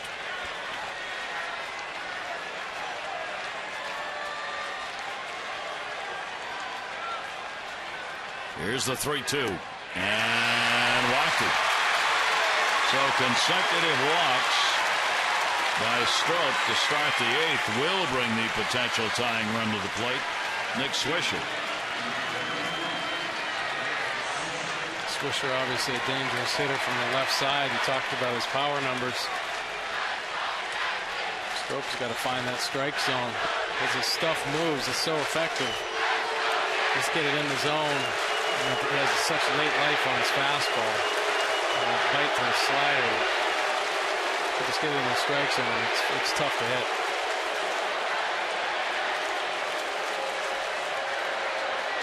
Nick Swisher 0 for 3 in the game, 1 for 6 in the series. Strope's delivery to him, foul back. He's faced Strope 3 times, 0 for 3. So he gets turned around here, and as we said, from the left side, hitting .293. 6 of his 7 home runs and 22 of his 24 RBIs have come from this side.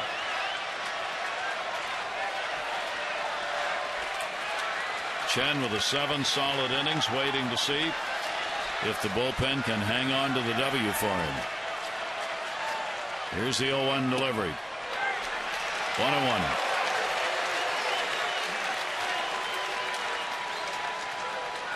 Pretty good pitch right there. Didn't get the call, but it goes in reverse too. If you're not around the strike zone consistently enough, you're not going to get those close calls. And he didn't get it. It was a nasty pitch.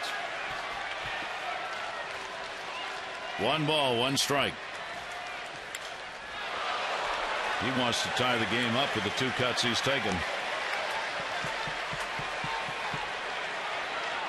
He is their leader in RBIs, 26. 7 home runs, second behind Granderson with 13.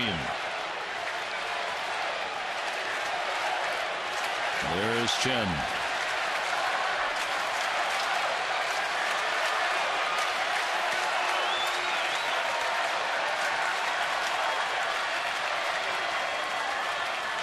Runners on first and second. Here's the 1-2 delivery. Down to first. Backhanded. Betemit will go for 1. They get 1.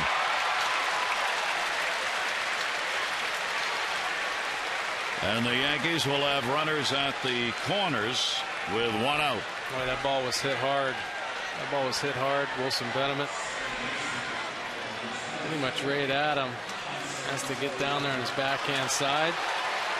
Knocks it down, able to get it to JJ in time to keep the double play in order, which is obviously very important in this situation.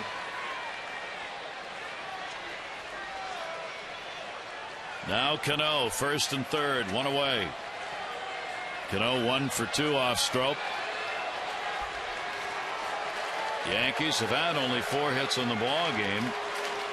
The 2 of them came in the 7th inning on Cano's double, followed by Granderson's homer. One away. Cano will foul that one back.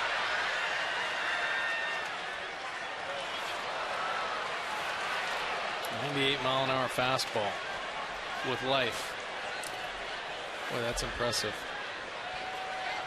Yankees with the 1 for 8 tonight. Runners in scoring position, along with the 1 for 11 they had in the ball game last night.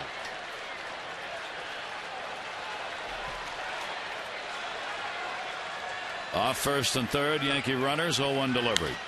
Back to the mound. Here's the chance. There's one relay. Double play!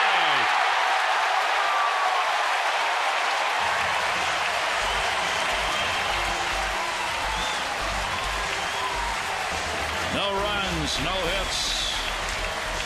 Base runner left on. Orioles still lead it 5-2.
copyrighted telecast presented by authority of the Orioles may not be reproduced or retransmitted in any form, and the accounts and descriptions of this game may not be disseminated without the express written consent of the Orioles. Great job by the Orioles tonight, turning double plays when needed. Boy, they have made some good plays tonight. Wilson Betterman obviously right there in the dugout. Made a big play last inning off Nick Swisher's bat, keeping that ball in the infield and relaying over to second base. And oh, here it is right here. Nick Swisher hits the ball. He knocks it down and gets that force at second base to keep the double play in order, which is huge because the next batter, boom, hits it to Strop, Strop to Hardy, Hardy on over to Betterman, and there's the inning-ending double play. So the Orioles maintain the lead and will try and add some more to it. Russell Martin has come on to do the catching after pinch hitting. Ryan Flaherty hitting. Ryan Flaherty coming on to hit for Tollison. Tollison with a couple of hits in the ball game. That pitch is going to miss inside. Now Ryan Flaherty hitting 179.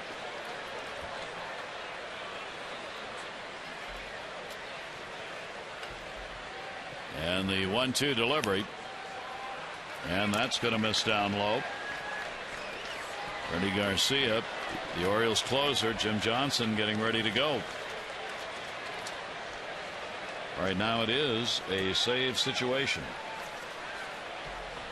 2-2 delivered to Flaherty, and will foul it off. Garcia came on for Sabathia, right now the pitcher of record, who gave up 4 runs, 8 hits over 6 innings. Garcia giving up a run in the last inning on just 1 hit. 2 balls, 2 strikes to Flaherty. Flaherty will pop that one back. Martin will come over, but there's no play. Freddie Garcia, of course, moved to the bullpen recently. This is maybe his 3rd appearance out of the bullpen, so making an adjustment there. Boy, Freddie Garcia, he's had a long career, and it seems like, I don't know, back in the 90s when he was with Seattle. Man, if you could have seen the way he threw back then, 97, 96 with movement, just a real powerful pitcher. And got him on a call, strike 3. Now he's Garcia gets his 2nd K.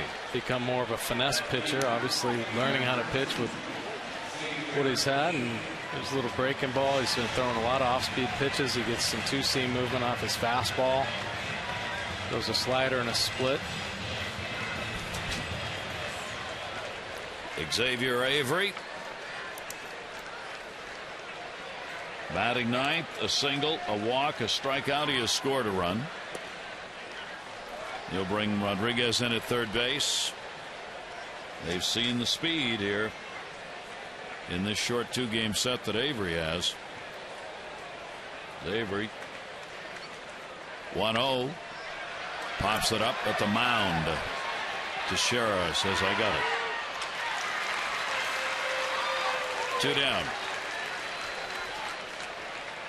Much better angle, even though it's closer to the catcher. Those silo shots for catchers are really tough to get under. Well, there's no doubt about it. I mean, you try to, at any time you can, the corner infielders are supposed to call the catcher off, unless it's far back, close to the backstop where they can't reach it. Any chance a first baseman or third baseman has on a pop-up anywhere around the plate, they should try to call that ball off. Here's Robert Andino. He takes it for a strike. Andino has picked up 1 single in the ball game. He's had a sacrifice. He's been hit by a pitch, and he struck out. He's got a 4-game hit streak with that base hit he got in his last at bat. That one goes off the end of the bat and foul. Let's update you on the voting for the AT&T Player of the Game. There are the results so far. Text in your vote now. A, B, or C, 31826. Results on the O's Extra post-game show.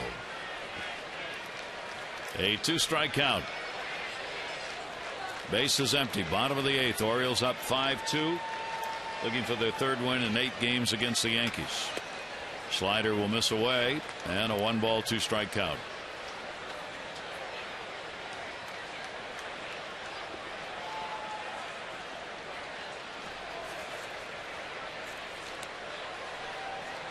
And the 1-2 pitch, and that will be taken outside. Garcia moves the count to 2-2. Garcia's very deliberate out there, isn't he? Very. Takes his time, walks around the mound. Well, he sees all the hitters do it, and he figures, why can't I?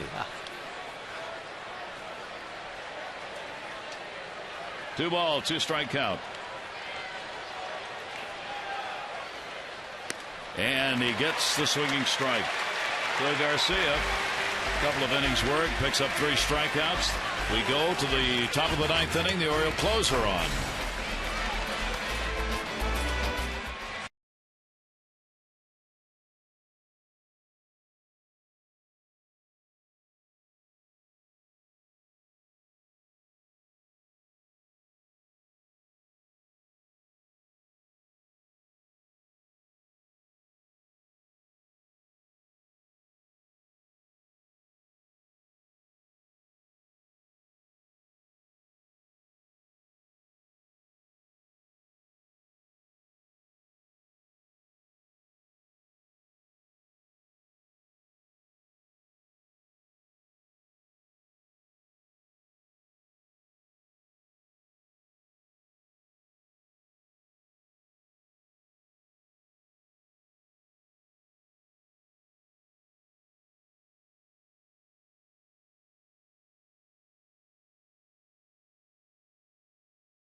Orioles baseball on Masson is brought to you by Southwest Airlines. Find our fares online only at southwest.com. And by Dodge. See your authorized Dodge dealer and experience a world of performance, design, and fuel efficiency. Schedule a test drive or go to Dodge.com and check out their powerful lineup. Beautiful night here in the city of Baltimore and here at Camden Yards. The Orioles looking to make it an even better night as Jim Johnson's on to try and close it out. Boy, he's had some great numbers so far this year. Actually going back into last season as well. But he's been very dominant. Obviously settling into this role as a closer very well. Flaherty's going to stay in the ball game at third base. And the Yankees have Rodriguez leading it off. That'll go to short. Hardy, 1 pitch, 1 out. That's something Johnson's been doing a lot of, getting ground balls. Take a look at Jim Johnson's numbers here. At the bottom you see 2010, 11, and 12, how the ERA's gone down. The ground balls have gone significantly up. When the ball's put in play, hits that come off balls in play way down. And those line drives also down. But it's those ground balls that have made it easier for Jim Johnson to get the outs. Here's Teixeira. Yeah, pretty impressive. Has just a devastating sinker.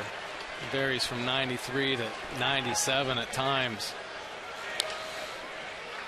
And that's what hitters do with it. Oh, there's no doubt about it.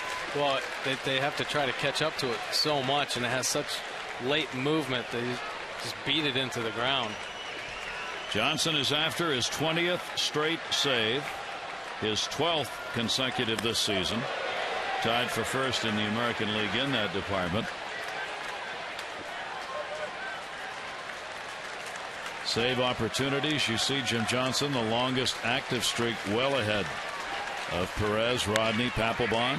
Into the shift and a base hit. Found a hole even with the shift on.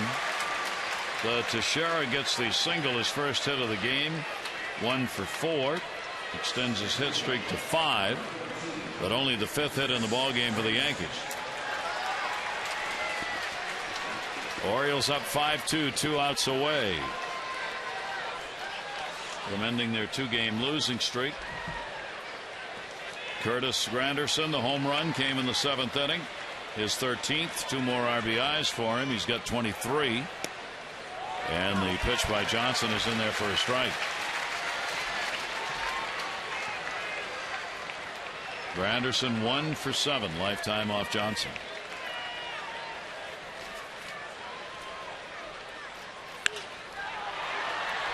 Oh, 2.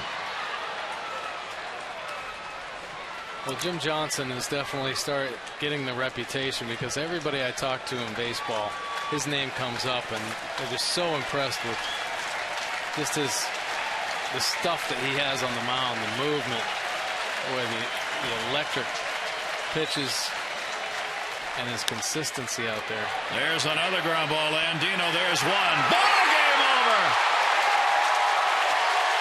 Double play off the bat of Granderson, and the Orioles have beaten the Yankees. Up they went.